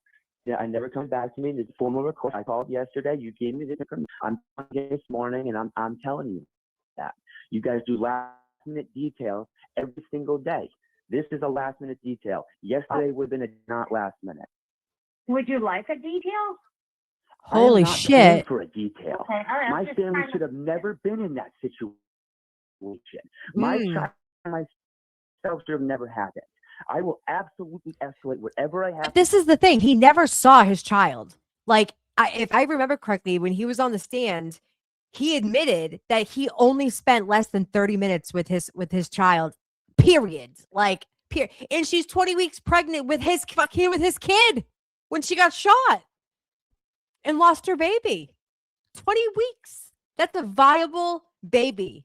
She was pregnant with his child, 20 weeks, and the baby died because she got shot in that chest. Kids. Yeah. If I'm saying that I don't feel comfortable and I don't want to put my brother again, my friends into a situation where something could occur, or if you knew what happened, I don't know what her family would be capable of at this point. They've already filed negligence against me as the father when there has been nothing. I don't know what they're going to do. I don't know what they would be capable of. But if you want to wait and find out, that is on you. What? I'm glad this is a recorded line. Yeah, me too, bitch. Me too, you pussy. Okay. So I will be there at 9:30. If you do not have someone there, all of my concerns have been noted. Thank you for your time and goodbye. What a fucking animal. He's an animal. This is the break-in.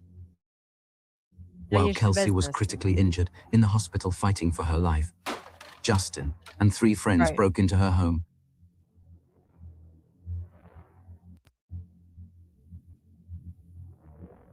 And if this man with the cap looks familiar to you, there's a very good reason for that. He was one of the North Andover firemen who responded to the shooting just a few days earlier. Can you believe it? First, he helped save her life. Now he was back to help remove property from her home. Their first order of business was to destroy the surveillance, causing dollars in damage. Yep. According to defense allegations, they tore the modem out of its wiring. What? Like, why? They stole cash, gift cards, Kelsey's passport, her laptop, and other valuables. What? Yeah, so you said that you were over on Phyllis Brooks. How? Listen, you guys, if any of us did that, we'd be in jail. How is he not in jail? Like, are you kidding me? That breaking and he stole her, that's like above. If you add everything up of what he stole, that's a fucking felony. Why isn't he in jail? Why isn't he arrested? Does he have charges? Someone tell me that motherfucker has charges. I'm so glad the recorders do. Yeah, record everything. Record everything. My friend Liz here, Amy, late responding, but assuming we will be all over Boston, long weekend trip for rental. Oh my God, I'm so excited for you, honey. If you need some like tips and tricks, let me know. Email me. I think it's unsolvedamyboston@gmail.com and I'll talk. We'll talk. I'm a Boston girl. I know all the stuff. If you need places to go or like to go see, girl, hit me up. I hate modems. Yeah, but like, why are they doing that? He's a witness. Burglar is a felony. And not for nothing, one of the responding first responders helped him break into the house. Why are they not arrested? Why are they not taken off the fire and suspended? Make that make sense. Scotty, I know Scott, my friend Scott here, 25 Scott. This one, he's one of my mods, one of my very good friends. He's a retired NYPD. Okay. He's even said, he's like, why aren't they in prison? Why aren't they in jail? Why aren't they in the Dedham jail? Like Turtle Boy was. I don't understand why so many law officials listened and played into he got away with all kinds of shit leading up to this. It makes no sense. Exactly. Fucking yeah, I believe that. He lied and said, yeah, sure did. Did they ever bring it up on the stand that that he broke into the house? I know they mentioned that he is suspended for suspicion of drugs. Because I'm gonna listen, your girl's recovering. I'm gonna put money on whatever he was smoking outside. It was not of the Tree family. Right. No, he didn't live there though. He didn't. Liz wants to meet up for a selfie. Oh, Janice. Feds. Yeah, cool. We can walk around Boston together, girl. Kelly's gonna get paid for civil violations. You're absolutely right. Yeah, sir, certainly. Yeah. Why aren't they in jail? Why aren't they? I mean, I'm kind of like an introvert and I like went to the circus last night. I'm not like a party girl anymore. I was a party girl for many years. It's not a good look for me because once I start, I can't stop. So now I'm just like in mom mode. However, my friend Liz, if you need some, you know what I'm saying? unsolvedamyboston@gmail.com. Oh my God. Yeah, this is wild. Why aren't they in jail? Gathering some belongings. Yep. Grabbed my belongings. The alarm did go off. They had changed the lock. The alarm did go off. Her dad has he set the full system up. He has everything. He's going to know the alarm's going off, and I have no doubt in my mind he's going to be driving down from New Hampshire to show up here. Okay. Whereabouts from New Hampshire would he be coming from? He's up in the not the Rochester. I forget exactly what town he's in. He's probably about 40 minutes away, 30 minutes away. I don't know if he's coming, but I have no doubt in my mind that man is going to come down with a vengeance. Okay. I mean, do you think that I called 2 times. My family's never been in this position. I called 2 times, one yesterday, one today, and I'm asking for a detail down here for 2 hours. If that's something that you guys cannot do, I will gladly escalate the situation. This is ridiculous. What do you mean by escalate the situation? I will go to the media. I will do whatever I have to do to ensure my family's safety, my brother's safety here, and 2 firefighters are absolutely going to be doing something. Okay. And if you're saying there's no resources for this, it's insane. If you need a detail, I can put a detail out. Hi, Amber. Good to see you, baby. Given the circumstances of this. Happy you're you here. Can bring this to the chief. Please bring it to someone because I am not paying a cent for this. I agree. This is ridiculous. Given the circumstances and the escalation of this situation, you not providing a detail and having it be your guy's idea is unbelievable. We can provide a detail, but you're going to be charged for it. I will not be charged for that. Yeah, you are. You know what? I'm glad this is the 3rd time this is happening because when something does happen at this location, it is going to be all on that department. Once again, this is unbelievable. Yeah. Amber, we're like 3/4 of the way through. You can definitely watch it from the beginning. You know, Microdots. If anyone, I know a lot of you guys are from Boston. You guys follow me from the Karen Reed stuff, but whoever does not, and you knew me from other cases that I follow, there is a creator called Microdots, and he does these type of documentaries. If you want to learn about Karen Reed, if you want to learn about whatever, I mean, go over there. He's Drop Microdots. His name's Richie. He's like one of the nicest guys you could ever imagine, and he's so talented. And he also has a Patreon. He's the only person on Patreon that I pay a member. He's a creator on Patreon over there. Drop Microdots. Go over there. Give him some love. He is so fucking talented and the nicest guy. Let me go back to, this is his video. And when he gets there, just call us and we'll send an officer over there to keep the peace. That's not how it's going to go down, but thank you for your time. Hi, Mama. No one showed up to confront Justin. 02136. 02136, my hypox sister. Once again, the pattern persisted. Fear and paranoia overrode all logic and reason. Then, Justin brought her laptop to his parents' residence in Stowe, Massachusetts, where it connected to his family's Wi-Fi network. He accessed her Facebook and Gmail accounts, gained entry to her bank accounts. He withdrew approximately $5,000. He accessed her medical records. He accessed her beneficiary information. He canceled her travel reservations and then redirected funds to his own account.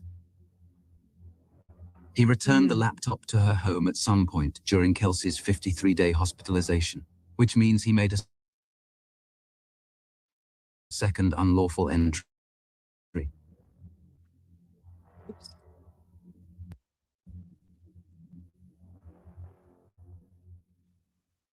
Breaking news here at the Live Alert Desk. A North Andover police officer issuing a lengthy statement from her hospital bed this afternoon after being shot by a colleague she is accused of trying to kill. Officer Kelsey Fitzsimmons is facing one charge of assault to murder. Prosecutors say she had a gun at an officer after she was served a restraining order on June 30th. In her first statement today, she said she was suffering postpartum depression weeks after giving birth. She says when police arrived, I believe that, Amber. He's a total piece of shit. He spent less than 30 minutes and that baby's 4 months of life with him and only held him twice. He's a fucking piece of shit. And she was 20 weeks pregnant with his baby when she got shot and she lost the baby. To take her infant son, she became distraught and pulled a gun, intending only, she says, to take her own life. Part of her statement this afternoon reads, "Was never pointed in any direction other than my temple. When I pulled the trigger, my gun did not fire. However, I immediately got shot in my chest by my colleague and friend." She goes on to say, the narrative that has been released by the North Andover Police Department is vague and non-committal for a reason. If body cameras were worn, I would not be in a position where I am wrongly accused.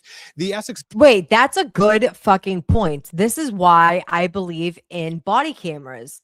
Like, I don't know too many people, too many forces in Massachusetts that use them. Like, I know in the town that I live in kind of like a hoity-toity area. They do not wear body cameras, right? But this is why these are the situations that body cameras need to be worn. I am 100% on board for the fucking government to issue money to towns to have body cameras. Not only does it save the perpetrator, right? Like the person that you're going to the house, but it also saves the cops as well, because if they're saying lies, you can tell by the body camera that the cop didn't do something right or he didn't do something right. Do you know what I'm saying? Like, why? I know that they're expensive, but like in Canton, do you remember when the chief of police redid the kitchen instead of getting body cameras for the fucking cops? Do you guys remember that with the Karen Reed? She redid the kitchen instead of getting body cameras. Fuck's wrong with you? County District Attorney tells Boston 25 this afternoon the facts that support the charges against her will be shared in public at her arraignment, but when that isn't clear, her attorney said earlier this week Fitzsimmons remains hospitalized in great condition. The state's Peace Officer Standards and Training Commission also decertified Fitzsimmons on Monday. Sad. On August 7th, The Massachusetts State Police placed Kelsey under arrest.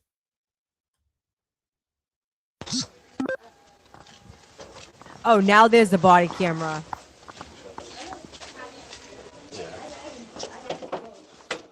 So why didn't they have body cameras when they went to go serve their restraining order? I have questions. North Andover Police Department, I have questions.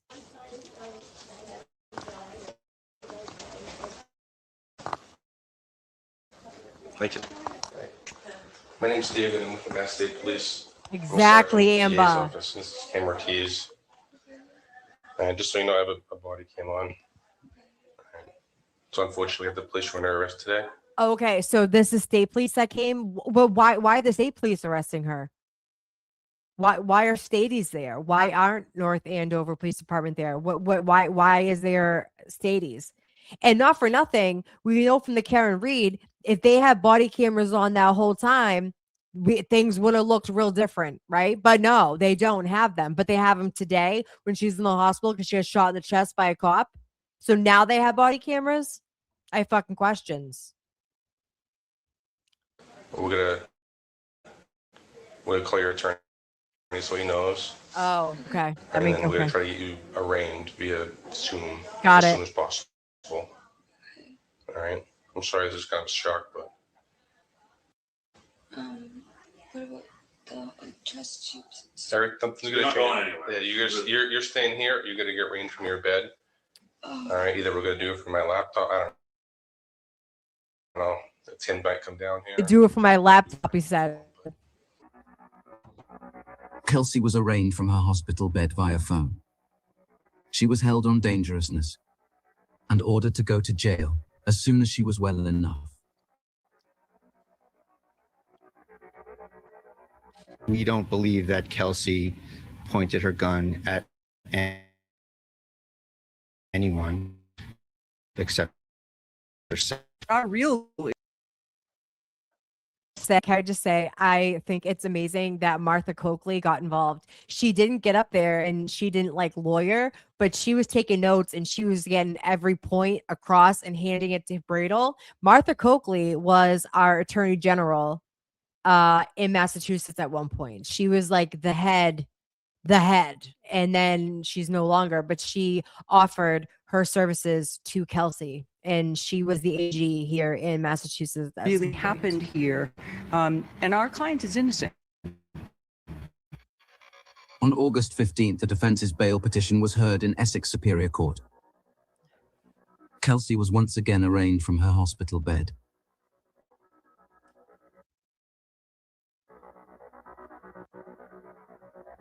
Judge McCarthy Naiman left her civil session to preside over Kelsey's bail hearing.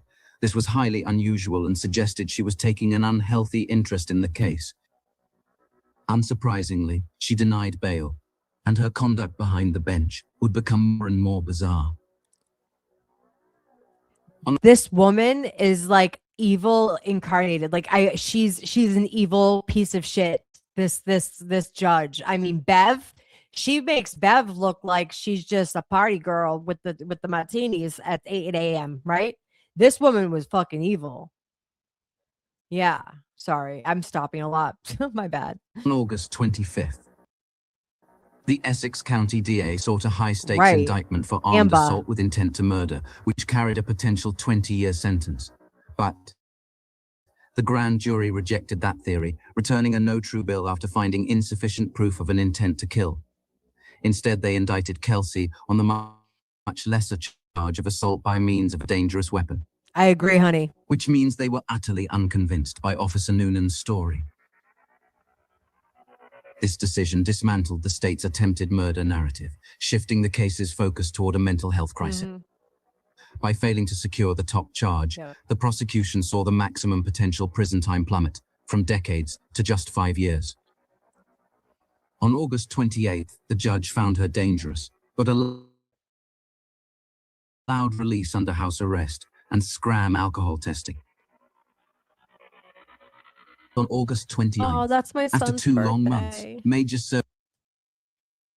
surgery, and weeks recovering from a collapsed lung, Kelsey was finally released from the hospital. But she was not allowed to go directly home. Instead, she was taken into law enforcement custody and held at the Western Massachusetts Regional Women's Correctional Center in Chicopee while she awaited her formal release on bail. Hi, honey. I'm glad you're catching me live. It's good to see you, Mama. It's really good to see you. I'm happy that you're here live, baby. We're going over Kelsey Fitzsimmons. Hold on, I can't even talk. The Kelsey Fitzsimmons documentary that Microdots did. If you're not subscribed to Microdots, go over to Drop Microdots. He's absolutely insane. He's so talented. After 3 days, she left jail under the supervision of her mother. But she quickly discovered there was a problem. The defense filed a medical notice, stating that due to her chest wounds, she could not physically breathe enough with the order, but physically could not. And on September 11th, Judge McCarthy Naiman heard the defense on Kelsey's breathing issue. Her conduct at this hearing would shock the public and draw far more attention to the case. So I received the defendant's emergency motion for immediate release from the Scranton border. So I'll hear from the moving party. Thank you so much, Your Honor. Judge, this is an issue that causes Ms.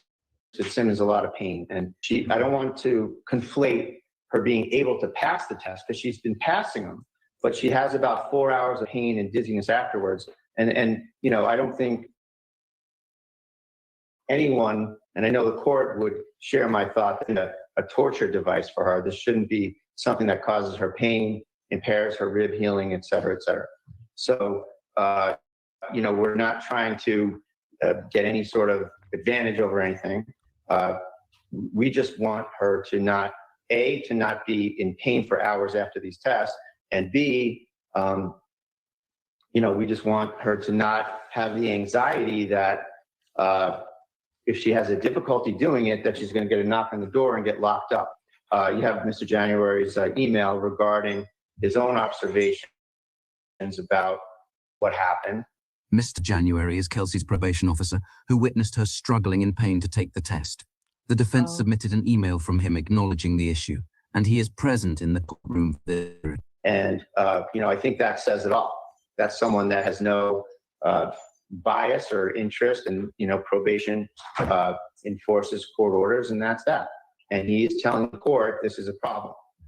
Okay, so you're asking the court to adjust the court's order that's been in effect for 3 days with no medical evidence to support your claim that she cannot do it. Well, I think you have 2 affidavits and the email from probation. I think that's pretty persuasive evidence that this is extremely difficult. The email from probation is not evidence. If you have any evidence, now is your opportunity to submit it. I don't understand the court's position. That's not evidence. Okay, it's an email. It's hearsay. Commonwealth, do you have a position? It's as hearsay. To submissions of an email as evidence in this hearing to relieve the defendant, Ms. Fitzsimmons, of a condition that's been in effect for 3 days? I don't want to put anybody on the spot, but we have the person who sent that email here. Okay. So you have a motion. What do you want to do? Well, Listen Judge, to her. I don't think that I mean, is the court saying that papers and emails and affidavits are not sufficient? This is an email from a probation officer. The court gives that 0 weight. The judge's determination that the email was not evidence would later become a central factor in her removal from the case. You're not for nothing. Do you know that she punished the probation officer? She punished the probation officer after this. What a fucking cunt. You can hear in attorney Tim Bradle's response that he's caught off guard by this. Well, then you have an affidavit from Ms. Fitzsimmons and you have an affidavit from her mother of the physical observations of what happens. You know, I think it's self-evident and it's common knowledge that if you have broken ribs, that it's hard to breathe. What evidence do I have she has current broken ribs and that she's suffering from? She got shot in the chest, you fucking You have an weirdo. affidavit from her mother. You have an affidavit from Ms. Fitzsimmons. And the other day we were here, I submitted I believe I submitted the instructions from Mass General about broken ribs. Okay. You know, she's having great difficulty here. It's been observed by probation. It's been attested to by her mother, and it's been attested to by Ms. Fitzsimmons. So it's just a very difficult scenario for her. The defense's request is not unreasonable. Yet the judge No. appears personally invested in making Kelsey's situation more difficult. The probation officer speaks next about his observations. She punishes this man after. This man was punished for sticking up for Kelsey because she got shot in the chest and had broke ribs and shit. This judge punished him. He answered the alert to take the test as scheduled. Unfortunately, she was unable to complete the test because she was unable to blow as long or as hard as needed to complete the test. So we also know that, and I observed it firsthand, that whatever the injuries are, I don't know, actually doesn't really matter to me.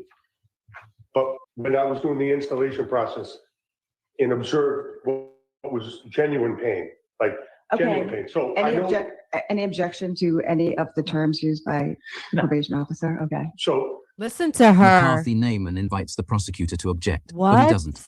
Not even the man whose job it is to convict Kelsey appears as biased against her. She looks evil. Look at her. Can I make her bigger? Hold on. Can I make it bigger? Why is it going smaller? Wait. We're going to do this. Kids. Is that bigger? Oh, it's really not. Sorry. I can see her bigger, but I'm just going to put her back down. She just looks evil. Look at her. She's out for blood. Like, what did Kelsey do to you, you weirdo? As this judge. And she ultimately passes the test. That's compliance. If she had missed the test, and then that would determine whether or not there's actual non-compliance. This particular case, I don't deem non-compliance because she's complying with the scheduled program. I'm aware of pain based on my observations from the installation process. So as long as she's attempting to take the test, continues to attempt to take the test, and then ultimately takes the test, that's not non-compliance. That's someone that's... Well, that's whether somebody's compliant or not with conditions of release. It would never be brought to court by way of a pretrial violation for an incomplete test with the information that I've talked about. So no, an incomplete test does not initiate a pretrial violation or from our end, right? Because there are many reasons for a test to be incomplete. That's not intentional non-compliance. And the goal is to test to ensure that the person's sober, and that's not, we don't deem that non-compliance. That we never have, and we never would in this case. Yeah. Mr. January deserves recognition here. Yep. Public trust in Massachusetts courts has been eroded by egregious conduct, like what we see from McCarthy Neyman. Fuck that Voters guy. are sick and tired of the corruption. So when a probation officer simply states the truth, it stands out. But now she's angry at him too, which will become evident in just a moment. Attorney Bridle, do you have anything else to submit? Judge, I would just offer, I respect and I heard your Honor's take on the probation email, but for the record, I would move that into evidence as well. And I just want to also... Commonwealth, do you have a position as to the admission of the email? Well, I think we just heard with the email. All right, so the email is excluded. Anything else, Attorney Bridle? My objection, Your Honor. Sure. Just, I just want to clarify something. My email, and I know it's important that the court knows I didn't make a recommendation that the scram condition be vacated. I never did that. I never suggested, it's all that email was. Attorney, Officer January, nobody asked questions. Your testimony is complete. Are you asking to make a statement to the court? If the court's under the belief that I recommended that condition be vacated or removed, then yeah. I haven't said anything one way or the other, sir. We're here for one purpose and one purpose only, and that's for the motion to vacate the scram device. So Ms. Fitzsimmons is able to do the scram, is that correct? Or is she not able to do it? I don't know. Is she not able to do it? I think, that depends on whether the court is willing to tolerate that the material represented in the The court affidavit. is not tolerating anything. Okay, let's be clear. I'm not tolerating anything. The court is not tolerating anything. Ms. Fitzsimmons is a defendant. In lieu of incarceration, my order was that she submit to Scram. If she cannot do that, I need to know that. Can she do that or not? She can do it. Okay. Under the terms that are laid out in the affidavit. So you're saying she can do it on her own terms? With significant pain and dizziness and having to recover for several hours. I understand what you're saying. It is certainly not the court's intention. It's not the court's position to have Ms. Fitzsimmons in any pain at all. So I appreciate your argument. Do you have anything else to add? I would suggest, Judge, that I think there's other ways to do this. If the court wishes to have her tested for lack of alcohol, that's Can she do like a pee test? Like, or like a blood draw or something like that? Like, why does it have to be a Scram when she got shot in the chest? You have to, I don't know. I've never had to do like a breathalyzer or anything like that. I've never been pulled over, DUI or whatever. But I do know from just being into true crime that she has to blow really hard into that Scram for a long time. And after being shot in the chest, doesn't that seem like a torture? Isn't that torturous? Like, what is this judge has a fucking stick up her ass. And why? I honestly believe that she knew what happened with Karen Reed and how we all were outside. We were doing the standouts everywhere. We were, you know what I mean? And we hated Bev, right? Bev was awful to Karen Reed, and it took 2 trials for her to get acquitted for something that she did not do, right?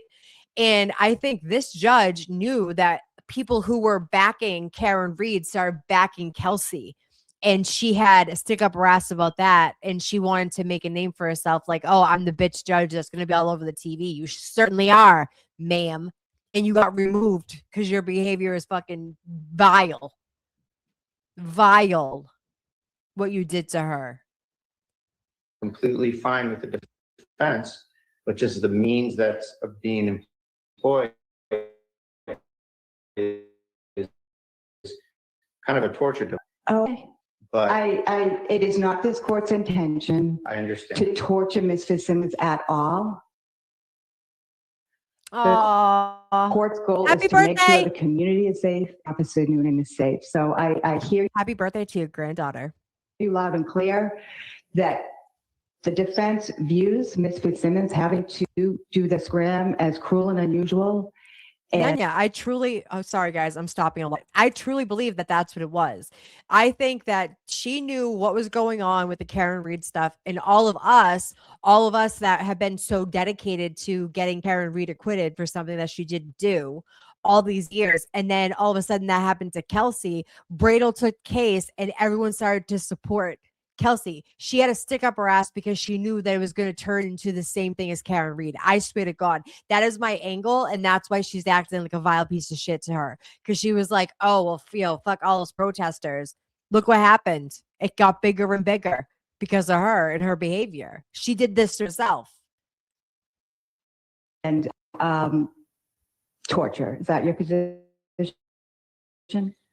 Well, that's an Eighth Amendment position. I suppose that can be put in there as well. But Judge, I think that, you know, that there's other alternatives that she could do that I believe are out there. But I know that might step on the court's other order for house arrest, that you would have to go to a facility.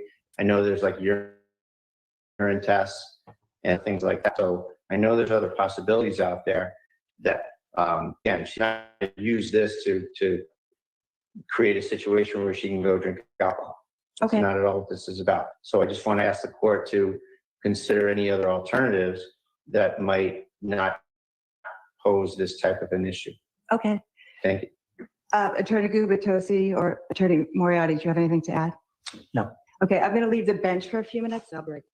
The judge leaves momentarily to consider the request. Court, all right. Your Honor, we're back on the record with the Fitzsimmons matter. Okay, good afternoon, everybody. So I have reviewed everything again that's been submitted to me.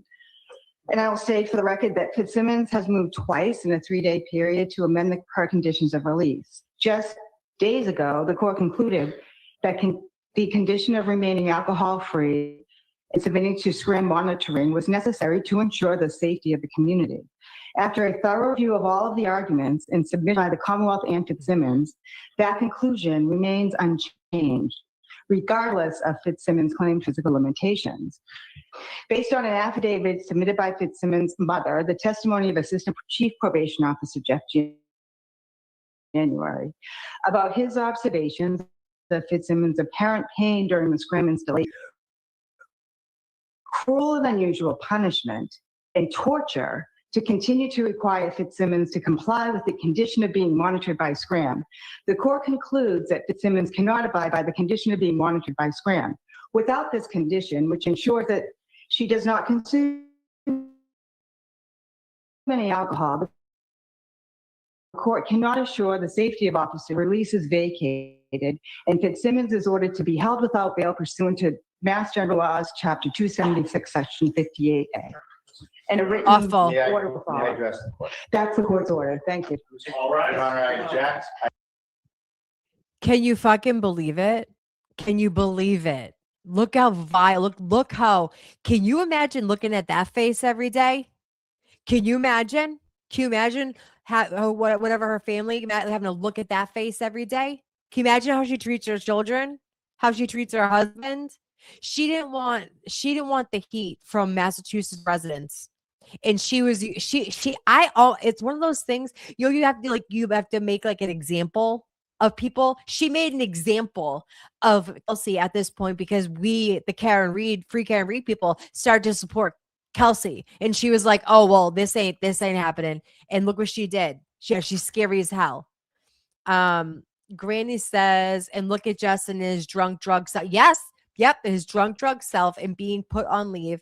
Yeah. And he has the baby. He still has the baby. That's right. Good point. I didn't even think of that. He still has a baby. And he's doing drugs and drinking. Why? And he broke into her house twice. And so did another firefighter. And then they're not facing charges. Massachusetts, what are you doing? Everybody in Massachusetts, our eyes are open to what you do. Okay? She is scary as hell. That would turn me off in bedtime. It sure would. It sure would, Patrick. Ew. Her and her Golden Girls 90s. Can you imagine? I ask you to stay your order pending the SJC. And there are other alternatives Your Honor can accomplish. Kelsey was ordered back to jail. Imagine that. Ordered back to jail.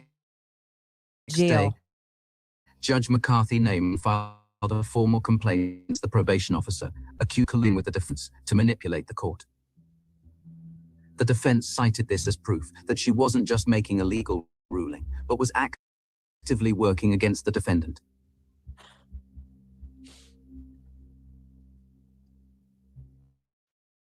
In an urgent appeal to the Supreme Judicial Court, condition on a defendant with a documented collapsed lung. The motion for recusal went further,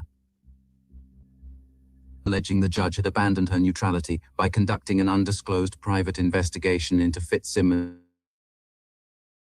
just 24 hours before the hearing. She had apparently a code of judicial ethics. Me too. The defense characterized her dismissal of the probation officer's observations as deliberate suppression of evidence to justify an impossible bail condition. Instead of dealing with the issue directly, SJ read it moot, stating that Judge Matthew Naiman was scheduled to hear Kelsey's case. Thank God. This gave her an easy out, without having to address any of the troubling questions posed by the defense.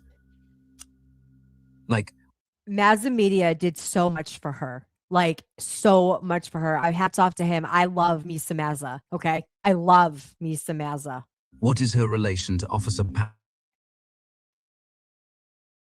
Patrick McCarthy Noonan? Why did she repeatedly listen to hear Kelsey's? And why didn't she disclose her ex parte meeting in the probation office? Regardless, it was clear to the public what had just happened. The Superior Court judge had just done Judge McCarthy Naaman a very big favor. But at least Kelsey was released from jail, so she could begin preparing for her upcoming trial, due to start about 1 month later.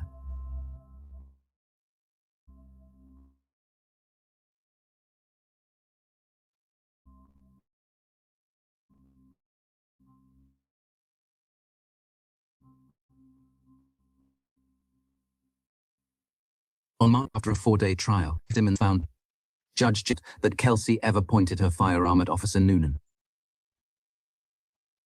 and stated that if police departments implemented body cameras, this entire ordeal could have been avoided.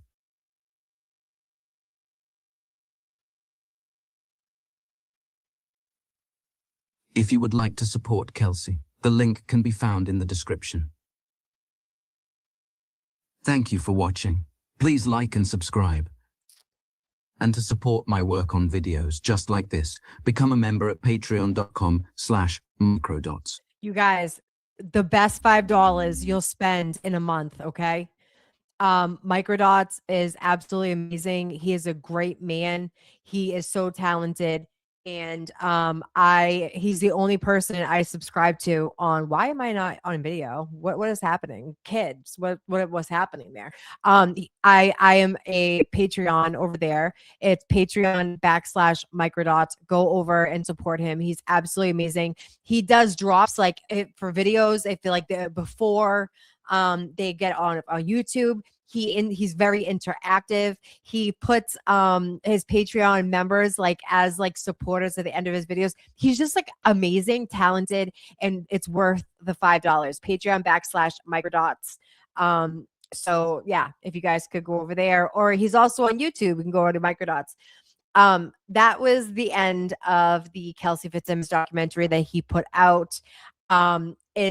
We're going to continue to follow this because now it's going to be in family court and she has to get her baby back, right? This guy who is on leave from the firefighters in North Andover for suspicion of drugs and alcohol, he still has custody of that baby who is over a year old. She hasn't seen him in 10 months. And so now it's going to be a fight in family court. And I know that family court is very, very, very, very, very hard. It's like, I've heard it's worse than criminal courts. I hope she sues everybody. I have a lot of feelings about this case, that there's a lot of pieces missing. I think that there's, it's always he said, she said. I'm glad was found not guilty because I don't think that she was going to hurt Officer Noonan at all. I think that he panicked. Maybe she waved the gun, you know what I mean? And he felt threatened. I don't know. But I also like, why are you shooting the air conditioner and then you shoot her in the chest? Like if you want to subdue someone, wouldn't you think you'd like shoot him in the leg? Right. I don't know. There's a lot of variables here, but we're over. I've been on for almost 2 hours. Thank you guys all for hanging out with me tonight. I know it's almost 9 o'clock, so people probably on. Thank you so much. Like Liz and Janice was here, and then you should business, and Patrick, thank you for being here. You know how much I love you. Calypso, everybody who's here. Granny, thank you so much for joining us live, and thank you all the replay. Make sure you like the video. You guys can make comments. It actually like pushes my videos out. I unpartnered with YouTube months ago, so I don't have like memberships and stuff like that. If you want to support me, you don't feel like you have to. I do have like my Cash App, Amy Boston 617, or my Venmo is Amy-Boston-617. You can also buy me a coffee. I'm not really about the money. I like to just cover cases. But if you want to support me, definitely I have my stuff scrolling at the bottom, and definitely go over and subscribe to Mazza Media He has done a lot for Kelsey. He has a lot of information if you want to find out more about the case. And also Microdots. Microdots can be found on YouTube or Patreon, Patreon.com/Microdots. You will not disappoint. I promise you that. Oh, Felicia, hey, baby. We're just getting off. It's really good to see you. Thank you for being here. Yes, definitely go over to Mazza. He's Mazza Media. He's unbelievable. And he's a great creator. And he's so passionate about the Kelsey Fitzsimmons case. And if you want to know stuff, definitely Mazza Media. And like I said, Microdots. Microdots has a lot of good stuff. So yeah. Oh, thank you. Thank you for being here. All right. I think my son's sleeping, so I get some like me time.